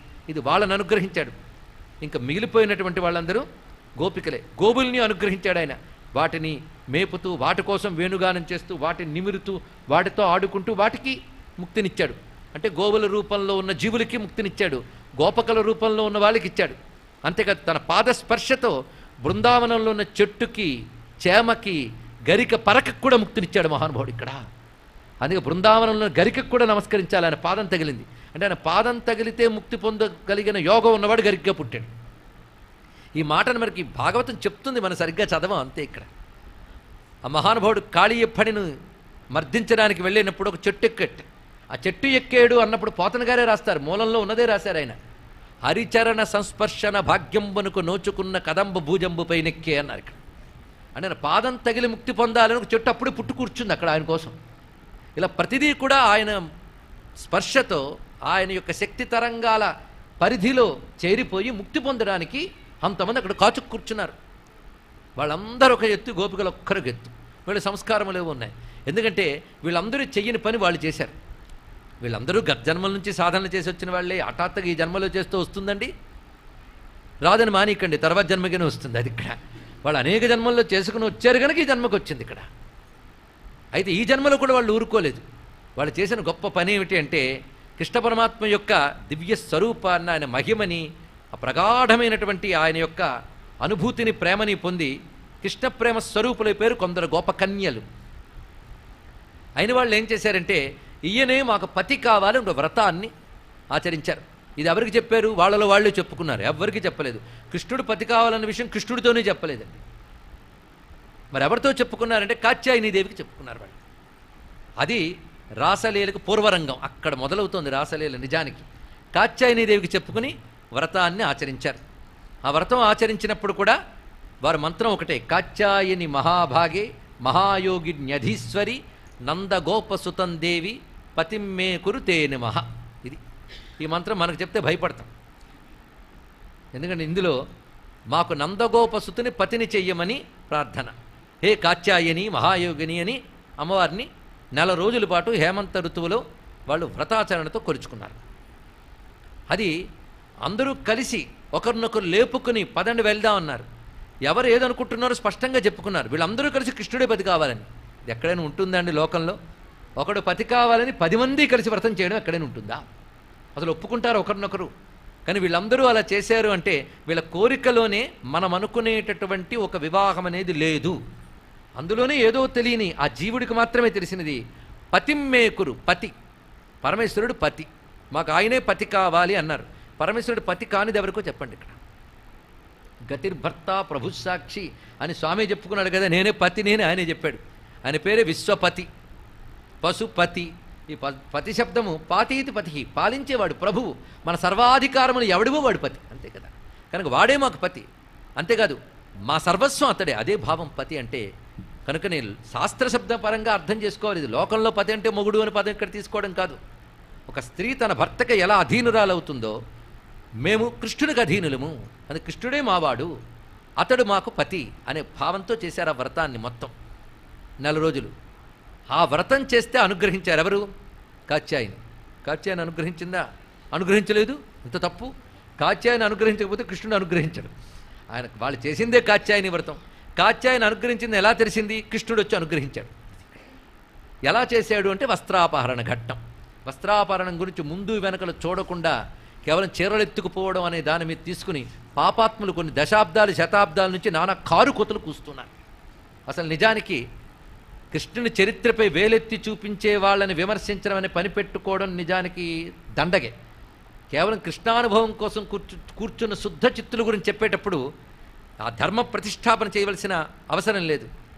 అవి కూడా చెయ్యకుండా హాయిగా కృష్ణానుభూతి గురించే చెప్పాలి అంటే అలాంటి సంస్కారం ఉన్నవాళ్ళు దొరకడం మహా కష్టం. అలాంటి వాళ్ళే దొరికితే ఈ ధర్మాధర్మ చర్చ కూడా దాటిపోయి అనుభూతి ప్రధానంగా చెప్పుకోవచ్చు.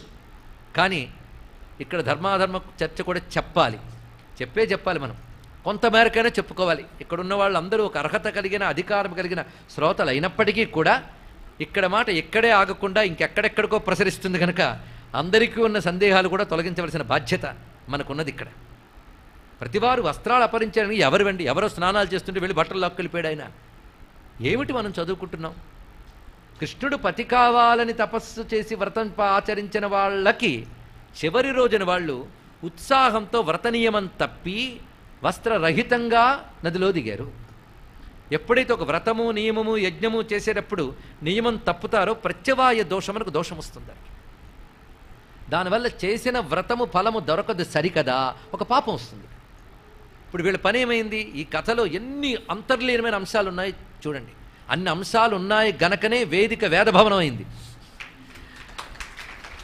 అలాంటప్పుడు కావాలనుకున్న వాళ్ళు 10 మంది కూర్చుంటారు. 10 మంది కూర్చోవడానికి కావలసిన చోటు ఉంది కనుక అందుకే ఇక్కడ లోతైన అంశములు ఏమున్నాయో అవే చెప్తున్నాం. లేనివి ఒక్కటి చెప్పట్లేదు. ఉన్నవి చెప్పడానికి సమయం చాలినప్పుడు లేనివి ఎక్కడ వస్తాయి? ఇక్కడ ఉన్నదే జాగ్రత్తగా ఈ లీల బాగా అర్థం చేసుకుంటే రాసలీల మనకు బాగా అర్థమైపోతుంది.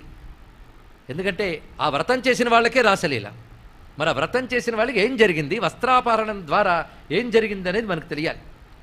అక్కడ సంస్కృత భాష చదివితే ఒక్కొక్క పదము కూడా ఒక ఉదాత్త స్థాయిలో కనబడుతుందండి. మామూలు స్థాయిలో ఉండదు. ఇక్కడ ఉదాత్తం, ఒక పెద్ద యోగి మాట్లాడుతున్నట్టు ఉంటుంది కృష్ణుడి మాటలన్నీ. ఇక్కడ మొత్తానికి పరమాత్మ వాళ్ళ ఆనందంతో ఆ ప్రాతకాలంలో స్నానం చేస్తూ ఉంటే వాళ్ళు ఒడ్డును విడిచిపెట్టిన వస్త్రములన్నీ తీసుకుని వృక్షంపై కూర్చున్నాడు. తర్వాత వాళ్ళ వస్త్రాల కోసం చూసుకునేటప్పటికల్లా అవి ఉంచిన చోట కనబడకపోయేటప్పటికి పరమాత్మని చూశారు, నమస్కరించారు. ఇది తగదయ్యా, మా వస్త్రములు మాకివ్వు అంటే చక్కటి మాట చెప్తాడు స్వామి. మీరు వ్రతాచరణలో లోపం చేశారు. ఇక్కడ ఇవన్నీ కూడా వ్రతాచరణలో వస్త్రరహితంగా స్నానం చేయరాదు. నగ్న స్నాయ నక్త స్నాయ వేదమే చెప్తోంది. రాత్రి వేళల్లో స్నానం చేయరాదు, వస్త్రరహితంగా స్నానం చేయరాదు. ఇవన్నీ కూడా శాస్త్ర నియమాలు. అందులో వ్రతాచరణ చేసేవారికి మరీ నియమం. కనుకనే మీకు లోపం వచ్చింది, వ్రత లోపం వచ్చింది. వెంటనే వాళ్ళు బాధపడ్డారు. ఎందుకంటే చీరలు ఎత్తుకెళ్ళినందుకు బాధ కాదు. ఇక్కడ ఎంత కష్టపడి వ్రతం చేసుకున్న దాని ఫలితం దక్కలేదే అని బాధపడితే, మీకు ఆ ఫలితం కావాలి అంటే మీరు శరణాగతులై వీటిని స్వీకరించండి అంటున్నాడు ఇక్కడ. అంటే వ్రత లోపాన్ని తొలగిస్తున్నాడు ఇక్కడ. దానితో వాళ్ళు ఎలా దిగారో అలాగే వచ్చి వస్త్రాలు తీసుకున్నారు. అప్పటికైనా మీరు ఎందుకు చేస్తున్నారు అని అడగలేదు, ఎందుకు చేస్తున్నామని వాళ్ళు చెప్పలేదు. కానీ పరమాత్మే మీరు ఎందుకు చేస్తున్నారో నాకు తెలుసు అన్నాడు. అది గొప్ప విషయం. మీరు ఎవరిని పతి కావాలని కోరుకుంటున్నారో వాడిని నేను. అంటే వస్త్రాలు అపహరించిన వాడు ఎవరు? ఎవరు పతి కావాలని కోరుకుంటున్నారో వీళ్ళు అతడే వచ్చి తీసుకెళ్ళాడు. మొదటిది అది. రెండవది ఆయన వీరెవరిని కోరుకోలేదు, వీరు ఆయన కోరుకున్నారు. మొత్తం భాగవతం చదవండి. కృష్ణుడు ఏ ఒక్కరి నుంచి ఏదీ ఆశించలేదు. కానీ ఎవరు ఏది ఆశించారో వారికి అది ఇచ్చాడు. అది కృష్ణావతారం. ఇది తెలుసుకోవాలి. ఇక్కడ ఎవరినీ ఆశించలేదు, దేనిని ఆశించలేదు. ఎవరు దేన్ని ఆశించారో వాళ్ళకి అది ఇచ్చాడు కృష్ణుడు. అంటే దానికి నానవాప్తం అవాప్తవ్యం భగవద్గీతలో చెప్పినదే. నేను పొందాల్సింది లేదు, పొందలేనిది లేదు. హేయోపాదేయ వర్జిత. అటువంటి తత్వం అది. కేవల బ్రహ్మతత్వం కృష్ణావతారం, మరొకటి కాదు. బ్రహ్మముగానే ప్రవర్తించాడు కృష్ణ పరమాత్మ. ఇది తెలుసుకోవాలి ఇక్కడ. ఆ కారణం చేత తనకై తపస్సు చేసిన వారిని అనుగ్రహించాడు. అనుగ్రహించానని చెప్పడానికి మాట్లాడాలా, అందుకొచ్చాడు. అలాగే వాళ్ళ వ్రత లోపం పోగొట్టాలా, పోగొట్టాడు. ఇక్కడ తెలుసుకోవాల్సింది ఏంటంటే, కోరికతో చేసినటువంటి వ్రతాలకి ప్రత్యవాయ దోషములు ఉంటాయి తప్పకుండా. అంటే కోరికతో వ్రతం చేస్తే ఒళ్ళు దగ్గర పిడికి చేయాలి. ఏదైనా పొరపాటు చేసామా అది పోగొట్టుకోవడానికి ప్రాయశ్చిత్తాలు చేయాలి. అది నిష్కామంగా మనం భగవదర్పణ బుద్ధితో జాగ్రత్తగా చేస్తే, తెలుసో తెలియకో పొరపాటులుంటే నిష్కామం గనక ఆ దోషం భగవంతుడు పోగొడతాడు. ఇప్పుడు మన సకాములమా నిష్కాములమా ఇక్కడన్నీ చెప్పొద్దులేండి, ఎవరికి వాళ్ళకి తెలుస్తాయి. మనం సకాగంగా సత్యనావ్రతమో రుద్రాభిషేకమో చేసాం. నిష్కామంగా చేసేవాళ్ళు ఉంటే వాళ్ళ పాదాలకో దండం. సకామంగా చేసి తప్పేం కాదు, చేసుకోవచ్చు. అయితే అప్పుడు సకామంగా చేస్తే లోపాలు లేకుండా జాగ్రత్తగా చెయ్యాలి, అంతే కదా. చెయ్యగలమా? పెద్ద ప్రశ్న. చెయ్యలేం.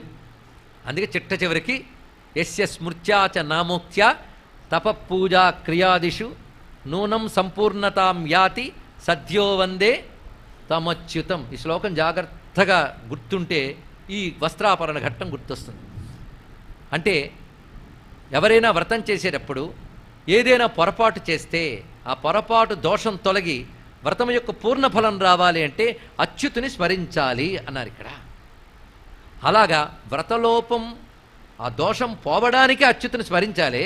ఆ అచ్యుతుడే వచ్చి ఇక్కడ మీ దోషం పోగొట్టానన్నాడు. ఇది తెలుసుకోవాల్సింది ఇక్కడ. పైగా వీళ్ళు వ్రతం దేనికోసం చేశారు? అచ్యుతుని కోసమే. అయితే నిష్కామంగా చేసేదానికి ప్రత్యవాయ దోషం లేదు. ఎందుకంటే నిష్కామంగా చేసేదానికి ఫలితం ఒక్కటే, చిత్తశుద్ధి, బ్రహ్మజ్ఞానము, మోక్షము. సకామంగా చేసిన దానికి ఐక ఫలం. ఇది తెలుసుకోవాలండి. అందుకే కర్మ మానక్కర్లేదండి. నిష్కామంగా చేస్తే చిత్తశుద్ధి, జ్ఞానము లభిస్తుంది. సకామంగా చేస్తే ఐక ఫలాలు లభిస్తాయి. అంతే కదా. ఇప్పుడు వీళ్ళకి భగవంతుడు చెప్పినదేమిటి? వాళ్ళేం అడిగారా మా లోపం పోగొట్టు? ఇవేమీ అనలేదు. కానీ ఆయన వచ్చి లోపం తీశాడు. అంటే అర్థం వీళ్ళు సకామంగా చేస్తున్నట్టు కనబడ్డా వీళ్ళ చేసిన వ్రతము నిష్కామమే. అది చెప్పుకోవడం ఇక్కడ. నిష్కామమే. నిష్కామం ఎలా అవుతుందండి? కృష్ణుడు భర్త కావాలి అని కోరుకున్నారని తెలుగులో చెప్పాం. సంస్కృతంలో దాన్ని ఏమంటారు? కామం అంటారు. అంటే పరమాత్మ కావాలని కోరుకున్నప్పుడు సకామమే కదా. అంటే సృష్టిలో దేన్ని కోరుకున్నా కామం అవుతుంది, కానీ భగవంతుడిని కోరుకుంటే అది కామము కాదు. అది తెలుసుకోవాలి ఇక్కడ. ఎందుకంటే ఈ మాటే నకామయమాన నిరోధ రూపత్వాత్ అన్నాడు నారదుల వారు భక్తి సూత్రాల్లో. అది కోరికల్ని తొలగించే కోరిక గనక అది కోరిక కాదయ్యా అన్నాడు. లోకంలో మిగిలిన కోరికలన్నీ ఒక కోరిక మరొక కోరికను పుట్టిస్తూనే ఉంటుంది. అవునా లేదా అండి? మొదట మా పిల్లాడిని బాగా చదివేటట్టు ఆశీర్వదించండి, అయిపోయింది ఆశీర్వచనం. రెండవది ఉద్యోగం దొరికేటట్టు ఆశీర్వదించండి, అయిపోయింది. తర్వాత పెళ్ళి, తర్వాత పిల్లల తర్వాత మనవడు పుట్టట్లేదండి, అదో బాధ. తర్వాత పుట్టినవాడికి సీటు రావాలి. ఎన్ని గోవాలండి బాబు. దీని అంతటికి ఎవరు బాధ్యులు? ఎదురు గురువు ఆరు భగవంతుడు. ఆఖరి వాళ్ళు అందుకు పనికొచ్చారనమాట. ఇవి మిగిలాయి మనకి. వీటిల్లో ఇవన్నీ అఘోరింపులన్నీ ఉంటాయి. ఇవి సకామం. నిష్కామ భక్తి మరి కృష్ణుడే కావాలని కోరుకున్నది సకామమా నిష్కామమా? ఇది పెద్ద చర్చ. కానీ అది సకామంలా కనబడ్డా అది నిష్కామమే. భగవంతుడిపై కోరిక కాదు. కనుక కామోత్కంఠత గోపికల్ వాళ్ళ సబ్జెక్ట్ కదా. వాళ్ళ కామం యొక్క ఉత్కంఠ ఏమిటా కామం? ఇక్కడ వాళ్ళ కామానికి నిర్వచనం ఎవరు చెప్పారో తెలుసా? కృష్ణుడు చెప్పాడు. అదండి ఇక్కడ. భక్తుడికి పనిచేసేస్తాడు, దానిలో ఎంత గొప్పతనం ఉందో భగవంతుడు చెప్తాడు. ఎంత గొప్ప విషయం ఇక్కడ. అంటే భగవంతుడు భక్తుడి బడికి వ్యాఖ్యాత అయిపోతున్నాడు. అంత విశేషమైన అంశం ఇక్కడ. పరమాత్మ వాళ్లతో ఏమన్నాడో తెలిస్తే ఆ చెప్పిన 2-3 శ్లోకాలు మనకి గోపికలను అర్థం చేసుకోవడానికి పనికొస్తుంది. గోపికలు అర్థమైతే కానీ రాసపంచాధ్యాయ అర్థం కాదు. అందుకే ఇవాళ గ్రౌండ్ ప్రిపరేషన్ అని అంటారు కదా, అది జరుగుతోందండి. ఇదంతా కూడా ఇక్కడ మనకి చెప్పడానికి, వినడానికి అర్హత కల్పించుకోవడానికై ఈ అంశములన్నీ మనం పరామర్శ చేసుకుంటున్నాం భాగవతం నుంచి కూడా. ఇక్కడ పరమాత్మ చెప్పినటువంటి ఆ మాటలను ఒక్కసారి మననం చేసుకుందాం. సంకల్పో విదిత సాధ్యో భవతీనాం మదర్చనం మయానుమోదిత సోసౌ సత్యో భవితుమర్హతి. చాలా గొప్ప మాట చెప్పాడు. సంకల్పో విదిత సాధ్య అంటే ఓ సాధ్వీమణులారా. సాధ్వీమణులారా అంటే మంచి మార్గములో ఉన్నవారు, మంచి ఆలోచన చేసేవారు, మంచి ఆచరణ చేసేవారు. కానీ గోపికలకు యొక్క సంబోధన ఏమిటి?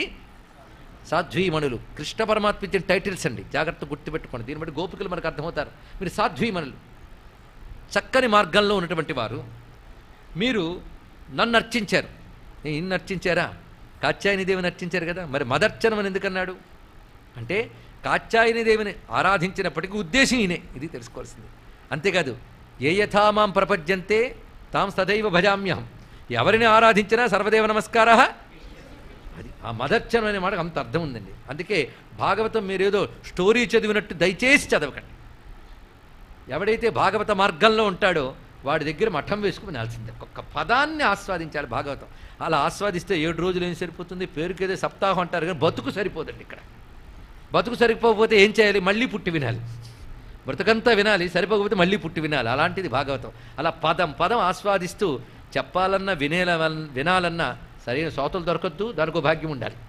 సరే, సంకల్పో విదిత సాధ్యో భవతీనా మదర్చనం మయానుమోదిత సోసౌ సత్యో భవితుమర్హతి.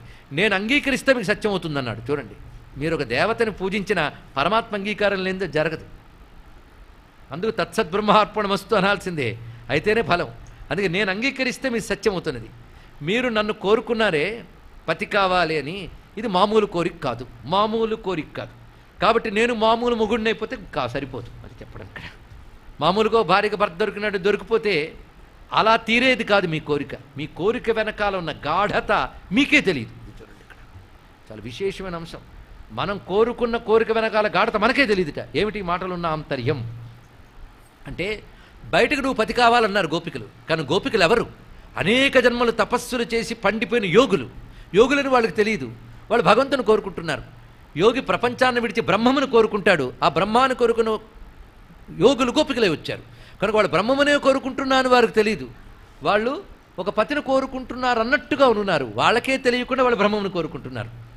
కానీ వాళ్ళకి తెలియదు, కానీ వాళ్ళేమిటి ఈయనకు తెలుసు. అందుకు ఈ మాట అంటున్నాడు స్వామి, మీకు కావలసిన పతిత్వము ఇతర స్త్రీలకు లభించే పురుషుని యొక్క భౌతిక పతిత్వం వంటిది కాదు. మీకు నా పతిత్వం ఇవ్వాలంటే వాటికి కొన్ని రాత్రులు నేను నిర్ణయించాను. అది చెప్తున్నాడు. ఇక ఆ రాత్రుల్లో మీరు అనుకున్న పతిత్వం నేను ఇస్తానన్నాడు. ఎందుకంటే భౌతిక పతిత్వము చర్మమాంస అస్థిమయమైన శరీర సంయోగం అంతే. ఇక్కడ మీరు నా యొక్క పతిత్వం కోరుకుంటున్నారు, బయటికి గోపికల్లా పతిలా కోరుకుంటున్నారు, కానీ మీ జీవులు బ్రహ్మానుభవం కోరుకుంటున్నారు.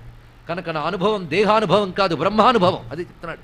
నేను బ్రహ్మమును, ఆ బ్రహ్మానుభవం మీకు ఇవ్వాలి. అది ఎలా ఇవ్వాలి? పతి అనేటటువంటి భావన ద్వారా ఇవ్వాలి. అంటే భౌతిక పతిత్వం బ్రహ్మానుభవం అవదు, వీళ్ళు కేవల బ్రహ్మానుభవం కాదు. ఇప్పుడు ఏమిటంటే పతి లాంటి స్వరూపాన్ని చూపిస్తూ ప్రియ ప్రేమ భావనతో బ్రహ్మానుభవం అందించాలి. అందుకు మీరు ఇంకా కొంతకాలం పడుతుంది. ఇప్పుడు మీరు వస్త్రాలు తీసుకెళ్ళిపోండి.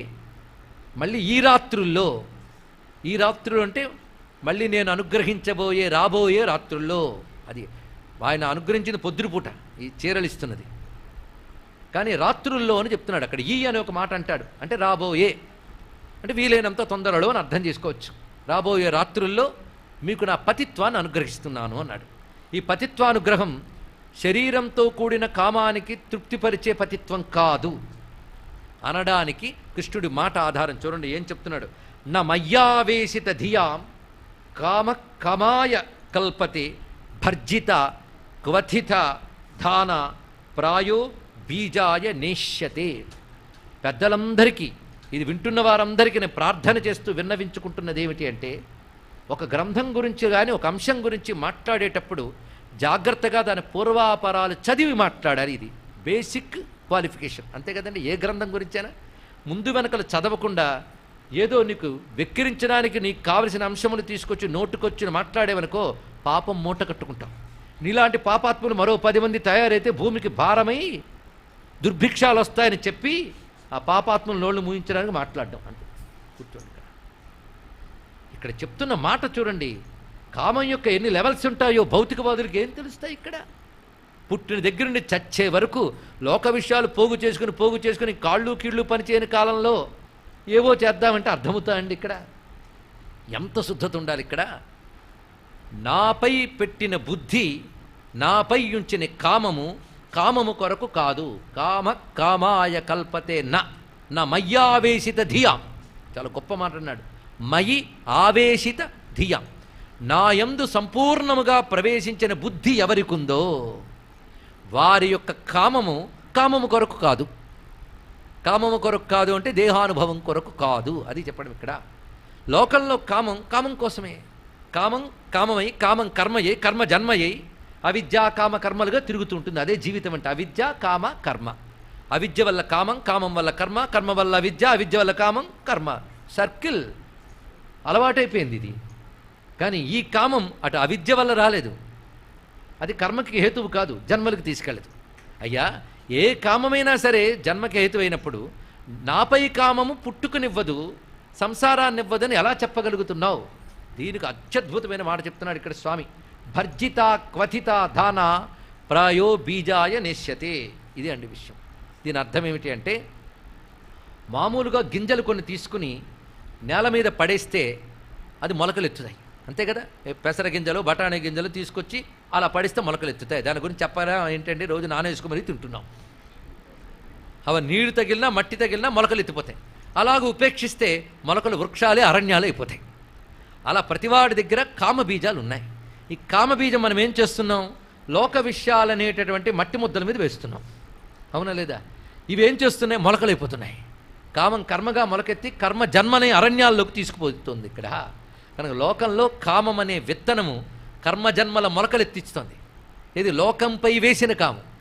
కానీ నాపై ఇచ్చిన కామం ఎలాంటిది అంటే, నిప్పులో వేయించి లేదా పొడి చేసేసినటువంటి గింజ వంటిది అన్నాడు. భర్జిత క్వథిత ధానా, బాగా వేయించేసిన గింజ పొడి చేసేసిన గింజను వేయండి, మొలకెత్తుందా? మొలకెత్తదు. అది మరి గింజే కదండి. మరి పొడి చేయకుండా వేయించకుండా వేసింది గింజే, పొడి చేసి వేయించి వేసింది గింజే, రెండు గింజలే కదా అంటే మరి అది ఫలించింది ఫలించలేదు. నాపై ఉన్న కామము వేయించేసిన గింజ లాంటిది, అది మొలకెత్తదు అని చెప్పాడు. ఇది గొప్ప మాట ఇక్కడ. అందుకు భగవంతుణ్ణి మనం కామించినప్పటికీ కూడా ఆ కామములో ఉన్నటువంటి అర్పణ బుద్ధిని స్వామి స్వీకరించి జన్మోత్పాదకరమైనటువంటి అవిద్యాది వాసనల్ని తీసివేసి ముక్తినిస్తాడు. అది చెప్పడం ఇక్కడ. అలాంటి శుద్ధమైన కామము, శుద్ధ కామన, ఇది అందరికీ పుట్టదండి. నేను కూడా భగవంతుని కామిస్తున్నా అంటే దాని దమ్ముండాలి, గోపికంత దమ్ముండాలి. అలాంటి దమ్ములున్నవాళ్ళు గోపికలు. అలాంటి ఈ సృష్టిలో ఎంతరు భక్తులైనా దొరుకుతారు, కానీ గోపికలు లాంటి భక్తులు మరొకరు దొరకరు. కానీ భక్తి గోపికల తర్వాతే ఎవరి గురించి అని చెప్పుకోవాలి. పైగా భక్తుల్లో రెండు రకాలు ఉంటారు, పరిశీలించండి. ఈ రెండు రకాల భక్తులు మీకు భాగవతంలో కనబడతారు. ఎవరైనా ఈ రెండు రకాల భక్తులే. ఇందులో కూడా తీవ్రత ఉంది. నేను చెప్పేది సామాన్య భక్తుల గురించి అసలు చెప్పట్లేదు, అంటే మనబోటిగాళ్ళ గురించి. అప్పుడప్పుడు భాగవతం వినడం, గుళ్ళు గోపురాలు తిరగడం, పారాయణలు చేయడం, ఏదైనా చిన్న కష్టం వస్తే ఇన్ని పారాయణలు చేశారు కదా, దేవుడు ఎందుకు ఇలా చేశాడు, అసలు ఉన్నాడా అనేవాళ్ళు, వాళ్ళ గురించి నో ఎంట్రీ ఇన్ భాగవతం. వాళ్ళు భగవంతుడికి భాగవతం ఎంట్రీ పాస్ లేదండి వాళ్ళకి. భాగవతంలో ఎంట్రీ పాసు ఇద్దరికీ ఉంటుంది. అలాంటి ఇద్దరు భక్తులు కనబడతారు. వీళ్ళకి భగవంతుడు తప్ప ఇంకోటి పట్టరు, ఇద్దరికి భగవంతుడు తప్ప ఇంకోటి పట్టరు. కానీ మొదటి వాళ్ళకి వీళ్ళకి చిన్న తేడా ఉన్నది.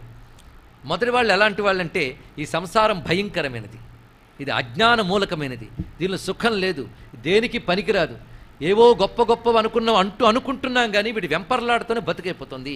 కనుక సంసారం భయంకరం, సంసార కూపం అతి ఘోరం అగాధమూలం, ఇది భయంకరమైనది. మరి ఇక్కడ సుఖాలున్నాయి, భ్రాంతులే తప్ప సుఖాలు కావు. ఇవి విడిచిపెట్టాలి. ఈ సంసారం నాకొద్దు స్వామి, పడ్డాను, కర్మల కొద్దీ పడ్డాను, కనుకనే అజ్ఞానస్వరూపమైన సంసారం నాకొద్దు, జ్ఞానస్వరూపుడివే నువ్వు కావాలయ్యా అంటూ తపన పడే భక్తి ఒకటి. ఇది గొప్పది, అవునా కదా చెప్పండి. అయ్యో ఆ భక్తి అర్థమవడమే కష్టం. ఎందుకంటే అజ్ఞానస్వరూపమైన సంసారమే కావాలనుకుంటున్నాం మనం. ఉన్నమాట చెప్పేద్దాం. మనమంటే నేను సామాన్యుల గురించి చెప్పుకుంటున్నా. ఇక్కడ ఆరూఢ భక్తులు ఇక్కడ ఉండవచ్చు, నేను సామాన్య భాషలో మాట్లాడుతున్నాం. 99.9% మంది భక్తులు అనిపించుకునే వాళ్ళ వ్యవహారం అంతా ఇంతే. ఏమిటి? సంసార సుఖాలు కోరుకుంటారు, కానీ పద్యం మాత్రం సంసార కూపం అతి ఘోరం అగాధ మూలం అంటారు. అది చదవడానికి ఏమైనా అర్హత ఉందా అండి? ఒక్కసారి నరసింహస్వామి కనబడి నువ్వు చెప్పావు కనుక నీ సంసారంలో అన్నీ తీసేస్తానంటే ఒక్కడు రెడీయా? ఒక్కడు లేడు. నువ్వు కట్టుకున్న బిల్డింగ్ నీది కాకుండా చేస్తాను, నువ్వే అక్కర్లేదు పో అంటాం. అవునా లేదా అండి? ఇక్కడ ఇంకేమున్నది? పాపం ప్రహ్లాదుని అడిగట్ట, విష్ణు మోక్షం ఇస్తాను రా అన్నాడు, అందరికీ ఇచ్చే అన్నాడు. నువ్వేమిటయ్యా బాబు అంటే, నాకు కరుణ ఎక్కువ అన్నాడు. నీ కరుణ ఎక్కువ కానీ అందరికీ అర్హత లేదే పో అన్నాడు. ఇక్కడ అలా అంటే అలాగయ్యా, అందరూ జీవులు కారా, అందరికీ ఇచ్చే అన్నాడు. చిన్నపిల్లాడుగా ఎవడు రెడీగా ఉన్నాడు చెప్పన్నట్టు, నీ ఇష్టం, నేను రెడీగా ఉన్న 10 నిమిషాలు, ఎవడు రెడీగా ఉన్నాడు చెప్పు మోక్షం ఇచ్చేస్తా అన్నాడు. వాడిని వాడిని పిలిచికెళ్ళాడు, అని మోక్షం ఇస్తాట. మోక్షమా? సరే అన్నాడు. ఇచ్చేస్తాడంటే వీళ్ళకి డౌట్ వచ్చింది. ఇంతకు మోక్షం అంటే ఏమిటని అడిగాడు ఒకడు తెలివిగా. ఇదేదో పనికి వచ్చింది, ఇచ్చేస్తాను పుచ్చుకుంటే తర్వాత ఏ కష్టం అదా. మోక్షం సుఖంగా ఉంటుందని. ఎలాంటి సుఖం ఉంటుంది? ఏసీలు ఉంటాయా? మంచి భోజనం దొరుకుతుందా? అది కాదయ్యా, వీటన్నిటికీ అతీతం. మాకు అర్థమే కాలేదు కనుక కొత్త ఆలోచించి చెప్తామన్నారు. ఇక్కడ ఇంకొకరు మోక్షం ఇస్తాడు, మా పిల్లాడు కూడా వస్తాడా అని అడిగాడు. వాళ్ళు ఎవరు ఉండరమ్మా అని. అవడే లేనిపడు అది ఎందుకు అన్నారు, మొత్తం ఖాళీ అని ఒక్కడే మిగిలెట్ట. ఇప్పుడు చెప్పు ఇమ్మంటావా అని, వద్దులే బాబు అన్నాడు ఆయన. ఇక్కడ దీన్ని బట్టి అందరూ మోక్షం మోక్షం అనడానికి ఎక్కడ అర్హతుంది? కనుక సంసారం యొక్క భయానక స్వరూపం తెలిసి ప్రతి దాని మీద జుగుప్స కలిగి పరమాత్మ యొక్క జ్ఞానస్వరూపం అవగాహన కలిగి అదే కావాలి అనుకునే భక్తి, అది చాలా గొప్ప భక్తి. ఆ భక్తిలో సంసారం భయానకము, అజ్ఞానము, పరమాత్మ జ్ఞానము అనే భావన ఉంది. దాని పైన మరొక భక్తి ఉందండి. ఆ భక్తిలో ఈ సంసారము ఇది భయంకరము, వీళ్ళు వాళ్ళు చాలా బంధువులు అందరూ రాబంధువులు, భార్య ఎవరు, పిల్లలు ఎవరు, గోల ఉండదు అసలు. సంసారం గురించి కానీ ఇది మంచా చెడా అనే ఆలోచన కూడా ఉండదు. ఇది అజ్ఞానమా జ్ఞానమా అని కూడా ఆలోచన ఉండదు. అది అజ్ఞానమని జ్ఞానమని మాకు అనవసరం. ఎందుకంటే వాటి గురించి ఆలోచిస్తే కదా అజ్ఞానమా జ్ఞానమని. మాకు అవేమీ అక్కర్లేదయ్యా. ఇది మంచా చెడా అనేది కూడా కాదు, ఉంటే ఉండని పోతే పోని, మాకు నువ్వుంటే చాలు అనే భక్తి ఉన్నది. అది ప్రేమ. ఆ ప్రేమలో వీళ్ళు సంసారం వదిలేయాలి, సంసారం ఉంచాలి, ఏమీ లేదు. భగవత్ ప్రేమ ప్రేమ ప్రేమ ప్రేమ మాత్రమే. ఆ భక్తి ప్రేమభక్తి, మొదటి చెప్పింది జ్ఞానభక్తి అని చెప్తున్నారు ఇక్కడ. ఇది రెండు సాధన దశలో ఉన్నటువంటి స్వరూపాలు. అలాంటి ప్రేమభక్తి గోపికలది. ముందు చెప్పిన భక్తి ప్రహ్లాదుడు. మీరు పరిశీలించండి. అందుకే ఆయన ఏమన్నాడు, నీకేం కావాలంటే కరదంష్ట్రా భృకుటి సటానకయు ఉగ్రధ్వానయున్ దీర్ఘతరాంత్రమాలికయు భాస్వన్నెత్తయున్నైన నీ నరసింహాకృతి జూచి నే వరవ దుర్భర సంసార దవాగ్నికిన్ వెరతు నీ పాదాశ్రయం చేయవే. ఇందులో వెరతు వెరవ అన్నాడు కదా. నాకు వెరతు వెరవ రెండు కనబడవు, నువ్వు తప్ప ఇంకోటి కనబడదు అంటారు గోపికలు. అది తెలుసుకోండి ఇక్కడ. అందుకే వాళ్ళు వచ్చి నన్ను సంసారం నుంచి బయట పెట్టు అని ఒక్క మాట అన్నారు. మాకు నువ్వు కావాలంటారు. అది ఎంత బాగుంది ఇక్కడ. ఇద్దరికి ఇచ్చేది మాత్రం ఒక్కటే. ఆయన ఇద్దరిని సంసారం నుంచి బయటపెట్టి తనలా ఐక్యం చేసుకుంటాడు. పద్ధతులు వేరంతే, కానీ ఇద్దరు మహాత్ములే. కానీ ఏదో ఒకటైనా అఘోరిస్తే గొప్పదే. కానీ రెండు అందరం కష్టమని ఇప్పుడు తెలిసిపోయింది కదా. చిత్రం ఏంటంటే ప్రహ్లాదుడికి ప్రేమ లేదా? ఆయన చెప్పాడండి ఆ రోజు ఉపన్యాసంలో, మళ్ళీ నా మీద నింద. ప్రహ్లాదుడికి ప్రేమ లేదు, కావలసినంత ఉంది. పరమాత్మ ఎంత ప్రేమ ఉందండి ఆయనకి. గోపికలకి సంసార భయం నుంచి మోక్షం ఇవ్వలేదు, వాళ్ళకు ఉంది. వాళ్ళే బయటకు చూస్తే కేవలం ప్రేమిస్తున్నట్టు కనబడతారు, కానీ పక్కా మాయిగాళ్ళండి వాళ్ళు. వాళ్ళకి పరిపూర్ణంగా బ్రహ్మజ్ఞానం ఉంది. అది తెలుసుకోండి ఇక్కడ. అందుకే గోపికా గీతల్లో మాట ఉంది, శరణమీయుషాం సంశ్రుతేర్భయాత్. అక్కడ కనబడుతుంది సంసార భయం నుంచి ఉద్ధరించేవాడవు నువ్వు అన్నారు. కానీ మేము నిన్ను సంసార భయం నుంచి ఉద్ధరించని అడగట్లే, నువ్వు ఆ పని చేస్తావు ఎలాగూ, మాకు నువ్వు కావాలంతే. ఎంత అందమైన మాట ఇక్కడ. అంటే భగవంతుడు చెయ్యి పట్టుకుని నూతు నుంచి బయటపడాలంటాడు ఒకడు, అని చెయ్యి పట్టుకోవడం మీదే దృష్టి పెడతాడు వాడు. ఇదే నూతులో ఉన్నాడు పట్టించుకోడు ఇక్కడ. అయితే చెయ్యి పట్టుకోవడమే దృష్టిలో పెట్టుకుంటే ఆయన ఏం చేస్తారంటే వాడి లాగేస్తాడు నూతులోంచి. అది తెలుసుకోవాల్సింది ఇక్కడ. కానీ గోపికల ప్రేమ ఎంత శుద్ధముగా ఉందో చూడండి. అసలు సంసారం యొక్క భయానక స్వరూపం పైన వాళ్ళ దృష్టి లేదు. అంతేకాదు వాళ్ళ ప్రేమ ఇంకా ఎంత శుద్ధమనేది తర్వాత మనకు అర్థమవుతుంది. ఏమని? అర్థం కావడం కష్టమని. నిజమండి. ఒక్కొక్కసారి గోపికలు బాగా అర్థమైతే ఉపన్యాసం ఇవ్వాలనిపించదు. తెలుసుకోండి ఇక్కడ. అలాంటి అనుభూతి అనేక మార్లు కలిగింది. కృష్ణుని అర్థమైన గోపిక అర్థమైన ఉపన్యాసం ఇవ్వకూడదు అనిపిస్తుంది ఇక్కడ. అది అర్థమవడం మహా కష్టం. అర్థమైతే మాట రాదు. ఎంతో కొంత అజ్ఞానం మిగిల్చుకుంటేనే మళ్ళీ వచ్చి వేదిక ఎక్కగలం. అనుభూతి వస్తే ఏం మాట మిగులుతుందండి? ఇది అర్థమవడం మహా కష్టం. ఎందుకంటే మనం కర్మలంపటాల్లో కూరుకుపోయాం. సామాన్యం కాదు. ఇంకా మునిగేటప్పుడు ఎలా మునగాలి? కాలు ముందు ముత్యాలా, తల ముందు పెట్టాలా, దీపం పెట్టేటప్పుడు 3 ఒత్తులు పెట్టాలా, నెయ్యి పొయ్యాలా, ఇదే ఆధ్యాత్మికత కూర్చుంది. ఈశాన్య గొయ్యి పెట్టాలా, రాయి పెట్టాలా, ఇవన్నీ ఆధ్యాత్మికత. ఇదంతా బ్రహ్మజ్ఞానం, ఇదంతా భక్తి. ఎంత బాధాకరమైన అవసరం ఇదా? ఇంకా వాటిల్లోనేనా? ఒంటికి బురద రాసుకు స్నానం చేయాలా, సబ్బు రాసుకు స్నానం చేయాలా? మోక్షం ఎవడికి వస్తుంది? వీడికి దొరుకుతుందా అండి? ఎక్కడున్నాం? మనమేదో మట్టి రాసుకు పూసుకున్నాం, పక్కవాడెవడో సబ్బు రాసుకున్నాడు. వెంటనే ఆ సబ్బు రాసుకున్నాడు చూసారా, వాళ్ళకి ఆచారం తెలియదు, వీడి మీటింగు. అంతే కదండి. మనం కొన్ని ఆచారాలు పెట్టడం, ఇంకెవడో అనాచారవంతుడిని డిస్కస్ చేయడం. ఇంతకు తప్ప మనం చేస్తున్న ఆధ్యాత్మిక సాధన ఏముంది ఆలోచించుకోండి ఇక్కడ. మనం ఆచారవంతులం, ఇంకోడు అనాచారవంతుడు. ఇదే డిస్కషన్ తప్ప భగవదనుభూతి మనం ఎంతవరకు పొందాం? వాడికి ఏ మంత్రం ఉంది, నాకే మంత్రం ఉంది. వాడి మంత్రం ఎన్ని లక్షలు చేశాడు, నా డైరీ చూడండి 1 కోటి ఉంది. ఒక్క అక్షర చైతన్యమైన పండిందా? మంత్రం సిద్ధించింది, నువ్వు మార్కులు వేసేసుకుంటే ఎలా అండి? ఒక పిల్లాడు పరీక్షంతా రాసేసి పేపర్కి తానే మార్కులు వేసేసుకున్నట్టు పైన వాడే వేసేసుకుంటాడండి. ఎవడైనా మొత్తం 100కి 100 అని వాడి పైన కూడా ఉన్నాడు మార్కులు వేయవలసిన వాడు. అందుకే మనం ఏం చేసామని మార్కు వేయాల్సిన వాడు ఉన్నాడు. వాడు అది మర్చిపోయి మనమే ఉపాసకులు, సిద్ధులు అని టైటిల్స్ పెట్టేసుకుంటూ ఉంటే ఇవన్నీ భక్తి అని బోర్డు కింద పెట్టేస్తున్నాం. అది గొప్పవైతే కావచ్చు, కానీ వాటన్నిటికీ పాపం గోపికలు, ప్రహ్లాదుడు వీళ్ళ స్థాయికి తెచ్చి అతికించకండి దయచేసి ఇక్కడ. లేకపోతే ఇవేవి మా పనికిరావిని పక్కకు తోసేసిన సంతోషం. భాగవతం ముట్టుకోపోయినా ఏం అనవం, కానీ మనం చేసేదే భాగవతాన్ని మాత్రం దబాయించద్దు. అందుకే గోపికల భక్తికి ఎన్ని యోజనాల దూరంలో ఉన్నామో ఆలోచించుకోమని చెప్తున్నాం ఇక్కడ. అది అర్థం కావడమే కష్టమైన స్థితిలో ఉన్నాం ఇక్కడ. కృష్ణ పరమాత్మ చెప్పాడు, నా యందు అర్పించినటువంటి ప్రేమ కానీ కామము కానీ వేయించిన గింజ లాంటిది, అది మరి మొలకెత్తదు. అది మీరిచ్చారు. ఇప్పుడు మీ ప్రేమ అంత శుద్ధమైనది ఇక్కడ. నా చింతనతో వేగిపోయారు మీరు. నా చింతనతో వేగిపోయినటువంటి హృదయం మీది కనుక మీరు ఈ జీవుడు మరి మొలకెత్తాడు. యాతాబల వ్రజం సిద్ధాహ. మళ్ళీ సంబోధన చూడండి ఇక్కడ. ఇందాక సంబోధన గుర్తుపెట్టుకున్నారా? సాధ్వీమణులారా. ఇప్పుడేమన్నారు? సిద్ధులారా. అప్పుడు వాడు సిద్ధులుట. ఆయనే సర్టిఫికేట్ ఇస్తే మనకెందుకు చర్చ? ఆయన ఇచ్చాడు, మార్కులు వేస్తే మనకెందుకండి మళ్ళీ చర్చ, రీకాల్కులేషను. సిద్ధులారా ఒకటే మాట. యాత అబల వ్రజం సిద్ధ. వెళ్ళండి మీరు ఎక్కడికి? మీ వ్రజభూమి వెళ్ళిపోండి. మయా మయేమారంస్యధక్షపాహ. మయేమారంస్యధక్షపాహ, చాలా గొప్ప మాట అన్నాడు. మీకు నేను రాబోయే రాత్రుల్లో అనుగ్రహిస్తున్నాను. ఈ మాట రాబోయే రాత్రుల్లో అంటే మీ కోరిక తీరుతుంది, వాటికంటూ ప్రత్యేకమైన రాత్రులు ఉన్నాయి. అంతవరకు మీరు వ్రజంలో ఉండండి. యదుద్దిశ్య వ్రతమిదం చేరురార్యార్చనం సతీహి. మళ్ళీ వాళ్ళకి సతీహి అని సంబోధించాడు ఇక్కడ. సతీహి అంటే సత్పురుషులు అన్నట్టు, సద్వనితలు, సత్స్వభావం కలిగినటువంటి వారు మీరు.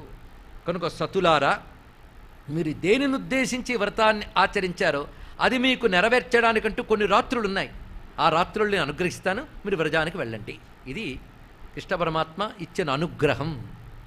మరి ఆ రాత్రులు ఎప్పుడొస్తాయా అని ఎదురు చూడాలి కదా. ఎవరు? వాళ్ళు. ఆ రాత్రుల్లో మిమ్మల్ని అనుగ్రహిస్తాను అంటే ఆ తర్వాత చాలా లీలలు చేశాడు స్వామి. గోవర్ధనగిరి ఉద్ధరణ మొదలుకొని చాలా లీలలు చేశాడు. అన్నీ తర్వాత కొన్నాళ్ల తర్వాత ఆ రాత్రులు వచ్చాయి. ఆ రాత్రులు వచ్చాయని ఎవరికి తెలిసింది? గోపికలుగా, కృష్ణుడికి తెలుసు. ఇది తెలుసుకోండి ఇక్కడ. ఎప్పుడు అనుగ్రహించాలనేది ఆయన పని, మన పని కాదు. ఆయన అనుగ్రహిస్తానని చెప్పాక ఎదురు చూడడమే మన పని, నిర్ణయించడం మన పని కాదు. ఇది తెలుసుకోవాలి. ఈ మధ్యలో చాలా లీలలు జరిగిపోయాయి. ఎవరికి ఏం కావాలో అన్నీ వచ్చాయి, వీళ్ళు మిగిలిపోయారు. ఇప్పుడు వాళ్ళని అనుగ్రహించే రాత్రులు వచ్చాయి అని ఎవరికి తెలుసు? పరమాత్మకి. ఆయన అనుగ్రహించదలుచుకోవాలి. ఆ సమయం మీద ఆయన నిర్ణయిస్తాడు, అనుగ్రహం మీద ఆయన నిర్ణయిస్తాడు. నువ్వే ముహూర్తం పెట్టి ఇప్పుడు ఇచ్చే మోక్షం అని చెప్పకూడదు. ఆయనకు తెలుసు ఆ జీవుడు ఎంత పండాడు. అలాంటి రాత్రులు వచ్చాయి. ఆ రాత్రులు రాగానే రాసలీలకు సంకల్పించాడు పరమాత్మ. సంకల్పించి 29వ అధ్యాయం ప్రారంభమవుతోంది. భగవానపితా రాత్రీ శరదోత్ఫుల్ల మల్లికా వీక్షరంతు మనశ్చక్రే యోగమాయాముపాశ్రిత. రాసపంచాధ్యాయం మొదలైపోయిందండి. మొదటి అధ్యాయంలో మొదటి శ్లోకం చెప్పుకున్నాం. భగవానపి తా రాత్రీ వీక్ష్యా. చాలా గొప్ప మాట. భగవానుడు ఆ రాత్రుల్ని చూసి అంటే ఆ రాత్రులు వచ్చాయి, వాటిని చూశాడు, దృష్టి పెట్టాడు. ఈ రాత్రుల్లో వాళ్ళని అనుగ్రహించాలి. వాళ్ళకి ఇచ్చానుగా మాట. వాళ్ళకి ఏ రాత్రులలో అని చెప్పానో ఆ రాత్రులు వచ్చాయి. ఇప్పుడు ఆ రాత్రుల్లో వాళ్ళు అనుగ్రహిస్తాను అని ఒక్కసారి అనుకున్నాడు. అందుకే వేటిని చూశాడు ఆయన? రాత్రులను చూశాడు. రాత్రీహి వీక్ష. నిజానికి రాసలీల ప్రారంభంలో మొదట రాత్రిలోనే మొదలైంది, కానీ రాత్రులలో మొదలు కాలేదు. మరేమిటో రాత్రులలో ఎందుకన్నాడు?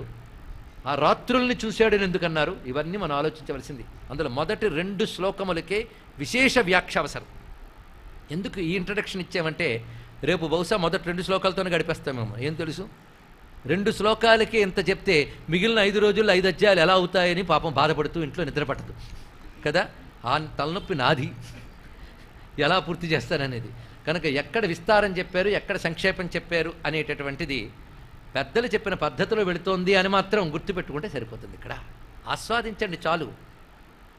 ఇక్కడ ఈ భగవానపితారాత్రీ శరదోత్ఫుల్ల మల్లికా వీక్షరంతు మనశ్చక్రే యోగమాయాముపాశ్రిత. ఇది కీలకమండి.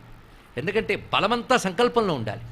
అంటే మొదటే బలం, తర్వాత సంకల్పం అంతా కార్యరూపంలో కనబడిపోతుంది, బాధలేదు. కనుక బలం సంకల్పం. అందుకే మొత్తం రాసపంచాధ్యాయికి ఈ ఆధారమైన ప్రథమ శ్లోకం చాలా విశేషం. కానీ భగవానపి తారాత్రి, ఆ రాత్రులను చూశాడు. చూడండి, రాత్రులు దగ్గరికి వచ్చినప్పుడు ఆ రాత్రులుట, రాత్రులు దూరంగా ఉన్నప్పుడు ఈ రాత్రులు అన్నాడు. చాలా విశేషం. అక్కడ వరం ఇచ్చినప్పుడు ఏం చెప్పాడు? మయేమారంస్యధక్షపాహ అన్నాడు కదా, ఇమా ఈ రాత్రుల్లో అన్నాడు. ఇప్పుడు ఆ రాత్రులను చూశాడు అన్నాడు, అవి దగ్గరకు వచ్చాక. అంటే ఏమిటో దీనిలో ఒక విశేషమైన అంశం ఉన్నది. అంటే ఫలం దగ్గరగా వస్తున్నట్టు చూపించడానికి ఈ రాత్రులు అన్నాడు. దగ్గరగా రాబోయే అనగానే వాళ్ళకి ఎప్పుడా అని చూస్తున్నాడు ఇక్కడ. కానీ ప్రతి రాత్రి ఇంకా కృష్ణ అన్నావుగా ఎప్పుడు అని అడగట్లేదండి. ఆయన ఏదో మాట ఇచ్చాడు, మధ్య మధ్యలో వెళ్ళి నానా యాతన పెడుతూ ఎప్పుడు ఎప్పుడు అని తలుపు తడుతూ అడగద్దు.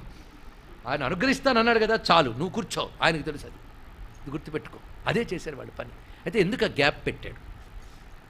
ఇది పెద్ద ప్రశ్న వేయాలి కదా. పాపం వాళ్ళు సిద్ధులు అన్నాడే, వాళ్ళని సాధువులు అన్నాడే, గ్యాప్ ఎందుకు పెట్టాడు? అది పొందడానికి ఇంకెంత కర్మ మిగిలిందో ఆయనకు తెలుసు కనుక. ఇది తెలుసుకోండి ఇక్కడ. ఇంకెంత కర్మ మిగిలిందో అది మొత్తం కడగబడాలి. కడగబడ్డాక ఏదో చిన్న చితకా శేషం ఉంటే అది ఆయన తీసేస్తాడు. ఇది తెలుసుకోండి ఇక్కడ. ఎందుకంటే మనం ఎంత స్నానం చేసి పూజకి వెళ్ళినా అక్కడ గురువుగారు ఉంటే మాత్రం దర్భలతో ఒక నీళ్లు మళ్ళీ జల్లాలి. అంటే అది అసలు శుద్ధి. అంటే పూర్తి శుద్ధి కాలేదనమాట. నువ్వు చేయగలిగినంత మేరకు నువ్వు శుద్ధి చేసుకోరు, అక్కడికి వెళ్ళావు. ఆయన వాళ్ళు దర్భలతో మంత్రంతో ఆయన శుద్ధి చేయాలి. అలా ఆయన ఇంకా శుద్ధి చెయ్యాలి. ఏది? వాళ్ళని రప్పించి. అయితే వాళ్ళని రప్పించడానికి ఇక్కడ వస్త్రాపరణ సమయంలో వరానికి ఇవ్వడానికి మధ్య ఇంత గ్యాప్ ఎందుకు పెట్టాడు? ఎందుకు అలా పెట్టాడు? ఇది చూద్దాం. ఇప్పుడు వాళ్ళు వ్రతం చేసేటప్పుడు వాళ్ళ మనస్థితి ఎలా ఉంది, వ్రతం చేసిన తర్వాత మనస్థితి ఎలా ఉందో ఒక్కసారి ఆలోచించాలి. మనస్థితి, వ్రతం చేసేటప్పుడు వాళ్ళ మనస్థితి ఎలా ఉన్నది అంటే, పరమాత్మ నాకు పతి కావాలి, కోరిక మాకైతే కోరుకుంది కానీ అర్హతుందో లేదో తెలియదు. ఆయన అనుగ్రహం కోసం మేము తపన చేస్తున్నాం. ఆయన అనుగ్రహిస్తాడా లేదా అదే సందేహం తప్పకుండా ఉంటుందండి. అవునా లేదా? ఎందుకంటే ఆయన అనుగ్రహం మీద ఆధారపడ్డాం. ఆయన అనుగ్రహిస్తాడో లేదో ఆయన సంకల్పం మనకేం తెలుసు? మనం ఆయన అనుగ్రహించేటట్టు వీలైనంత వరకు మన ప్రయత్నం మనం చేస్తాం. అది వాళ్ళు చేశారు. అప్పుడు వాళ్ళకి పరమాత్మ అనుగ్రహం దొరుకుతుందా లేదా అనేటువంటి ఆందోళన, ఆశ, తపన అన్నిటితో వ్రతం చేశారు వాళ్ళు. ఇక్కడ వ్రతం అంతా అదే. మొత్తం 30 రోజులు ఎంత కష్టపడ్డారండి. 30 రోజులు వ్రతానికి దిగేరే తప్ప కోరిక 30 రోజులది కాదు. వాళ్ళ కృష్ణ పరమాత్మ కళ్ళ ముందు కనబడుతున్న దగ్గర నుంచి మొదలవుతుంది. అక్కడి నుంచి వారి జలోచను పాడుచు వారి జలోచనులు వారి వారికి వెట్కన్ వారి విహారము సల్పిరి వారి విహారములు జగతి వారికి కలవే అన్నారు పోతన గారు. ఇక్కడ పొద్దున లేవడం, బ్రాహ్మీ ముహూర్తంలో కృష్ణ చింతనతో లేవడం, కృష్ణుడి గానం చేసుకుంటూ ఒకరిని లేపడం, అందరూ కలిసి కృష్ణగానం చేసుకుంటూ స్నానానికి వెళ్ళడం, యమునకు స్నానం చేయడం, కాత్యాయని దేవుని పూజించడం, నివేదన చేసిన పదార్థములు తింటూ ఉపవాసము ఆహార నియమంతో కృష్ణ సంకీర్తన చేసుకుంటూ నిద్రపోవడం, చేసుకుంటూ మేల్కోవడం, ఇదే దినచర్య. అంత కష్టపడి వ్రతం చేస్తూ నియమాలకి, కఠిన నియమాలకి లోబడి వాళ్ళు వ్రతాచరణ చేసేటప్పుడు పరమాత్మ అనుగ్రహం కావాలని తీవ్రమైన కాంక్ష ఉంది. ఏది? తీవ్రమైన కాంక్ష. చూడండి ఇక్కడ ఆ తీవ్ర కాంక్ష అనేది సామాన్యమైన విషయం కాదు. అది ముముక్షుత్వం అంటే అది అర్థం. తీవ్రకాంక్ష ఉందా ఇది ఆలోచించండి. మనకెందుకు వస్తువు దొరకట్లేదు అంటే తీవ్రకాంక్ష లేదు, అది తెలుసుకోండి. ఇక్కడ మనకు అనేక కండిషన్స్ ఉంటే అప్పుడు వస్తే వచ్చింది, లేకపోతే లేదు. అదే కానీ ఇప్పుడు ఒక ఇల్లు కట్టాలి అంటే తీవ్రకాంక్ష, దానికోసం ఎన్నైనా చేస్తాం, అవునా లేదా? కానీ తీవ్రకాంక్ష లేనిది దొరకదు. అంత తప్పించిపోవాలి. అందుకే మోక్షం అవసరం కావాలి, ఆశ కాకూడదు. రెండు తెలుసుకోండి. ఆశ వేరు, అవసరం వేరు, అంతే కదా? ఒక చేప నీటిలోంచి బయటపడింది అనుకోండి, తిరిగి నీటికి వెళ్ళడం దాని అవసరం. అంతేగాని నాకు ఆకలి దప్పులకు తీర్చుకోవడం కోసం నీటి దగ్గరికి వెళతాను అనుకోదు. అది ఎంత వేగం నీటిలో పడతానో అని చూస్తుంది, దాని అవసరం గిలగిలగిల్ల ఆడిపోతుంది. అది ఒక మొసలి తాబేలు ఉందనుకోండి, నేల మీద ఉంటుంది, వెళ్తుంది, లేకపోతే లేదు. అలా కాదు, ఆ చేప ఎలా గిలగిల్లాడిపోతుందో పరమాత్మ దగ్గరికి తిరిగి వెళ్ళాలని అలా గిలగిల్లాడాలి. ఆ గిలగిలలాడటమే తపన, ఆ తపస్సు అది చేశారు గోపికలు. అలాంటి తపనకు ఫలితంగా స్వామి ఏం చేశాడు? అనుగ్రహించి దీక్షా వస్త్రాలు ఇచ్చాడు. తన చేత్తో వస్త్రాలు పట్టుకుని ఇచ్చాడు. ఇక్కడ వాళ్ళ దైహిక వస్త్రాలను తీసి ఆవరణలు తీసేస్తానని చెప్పిన మహానుభావుడు ఆవరణలు ఇచ్చాడు. అంటే మీరు కొంతకాలం ఆవరణలో ఉండాలి, ఈ ఆవరణలు పవిత్రం చేస్తున్నాను, ఈ మాలిన్యముతో కూడినవి కాకుండా నా హస్తస్పర్శ దీనికి వచ్చింది కనుక ఈ పవిత్రమైన నా హస్తస్పర్శ పొందిన వస్త్రములు స్పర్శించిన మీ దేహం పవిత్రమవుతుంది. చూడండి ఇక్కడ తన శక్తిని ఆ వస్త్రముల ద్వారా వీళ్ళకి ఇచ్చాడు. ఇచ్చి మిమ్మల్ని ఆ రాత్రుల్లో అనుగ్రహిస్తానని చెప్పాడు. ఏ రాత్రులని చెప్పలేదు. ఇది కూడా అనుగ్రహంలో ఒక అద్భుతమైన పద్ధతి. ఏ రాత్రుల్లో చెప్పారనుకోండి, ఆ రాత్రి వరకు లౌకిక వ్యవహారాలని చేసుకుని ఆ రాత్రి రెడీ అయ్యి కూర్చోవాలి. అప్పుడు ఇంకేం సాధన? ఈ రాత్రులని చెప్పూరుకోవడం వల్ల ఏ రోజుకు ఆ రోజు ఈ రాత్రే కదా. మనం ఇవాళ లేచాం ఈ రాత్రి, అందుకు ఈ రాత్రి అని మాట అన్నాడు. ఇవాళ లేచినప్పుడు ఈ రాత్రి కోసం ఎదురు చూడడం, ఇవాళ అనుగ్రహించలేదు, మళ్ళీ పొద్దున్న లేచాం, మళ్ళీ ఈ రాత్రి, ఇలా వీళ్ళు ప్రతి రాత్రి ఎదురు చూస్తున్నారు. ఆ రాత్రి కోసం పొద్దుటి నుంచి ఎదురు చూస్తున్నప్పుడు ఎవరి కోసం ఎదురు చూస్తున్నట్టు? పరమాత్మ కోసం. అప్పుడు వాళ్ళ చింతనేది ఆయనే కనుక వాళ్ళ చింతన అంతా కూడా పరమాత్మ ఎప్పుడు అనుగ్రహిస్తాడా అని ఎదురు చూడడంతో జరిగిపోయింది. ఆ చింతన రగిలి ఆ చింతన అనే అగ్ని రగిలి వాళ్ళల్లో ఉన్న పాప సంస్కారాలు, కొన్ని కర్మ మాలిన్యాలు దగ్ధమైపోయాయి. అప్పుడు వాళ్ళు యోగ్యులయ్యారు. ఆ రాత్రులు అప్పుడు ప్రవేశించాయి. ఇది అర్థం ఇక్కడ. కనుక వరమిచ్చిన దానికి రాత్రులు రావడానికి మధ్యలో గ్యాప్ రాసంలో ప్రవేశించడానికి కావలసిన అర్హత కోసం వాళ్ళకి సరిపోయింది ఇక్కడ. అది తెలుసుకోండి. ఇక్కడ ఆ తపన పడడం, దానికోసం ఎదురు చూడడం అనే సాధన వాళ్ళు శుద్ధులయ్యారు. ఆ శుద్ధత వచ్చింది అని ఎవరికి తెలిసింది? అంతేగాని వాళ్ళకి మళ్ళీ శుద్ధులమైపోయాం కదా అనుకోకుండా ఆయనకి తెలుసు. ఎందుకు తెలుసు? భగవాన్, అది మాట చెప్పారు. భగవానపి తారాత్రి, ఈ అపి బాగా గుర్తుపెట్టుకోండి. భగవానుడై కూడా ఆ రాత్రుల్ని చూసి గోపికలతో విలాసము చెయ్యడానికై, లీల చెయ్యడానికి సంకల్పించాడు. భగవానుడై కూడా, అపి ఆ శబ్దం అక్కడ వేయడమే ఉన్నది. భగవాన్ అపి, భగవానుడై కూడా. ఏమిటండి ఆ మాట? భగవానుడై కూడా ఈ పని చేశాడు అంటే అర్థం ఏంటి? అంటే భగవానుడైతే ఈ పని చేయడు, భగవానుడు అయి కూడా ఈ పని చేశాడు అంటే అర్థం ఏమిటి తెలియాలి.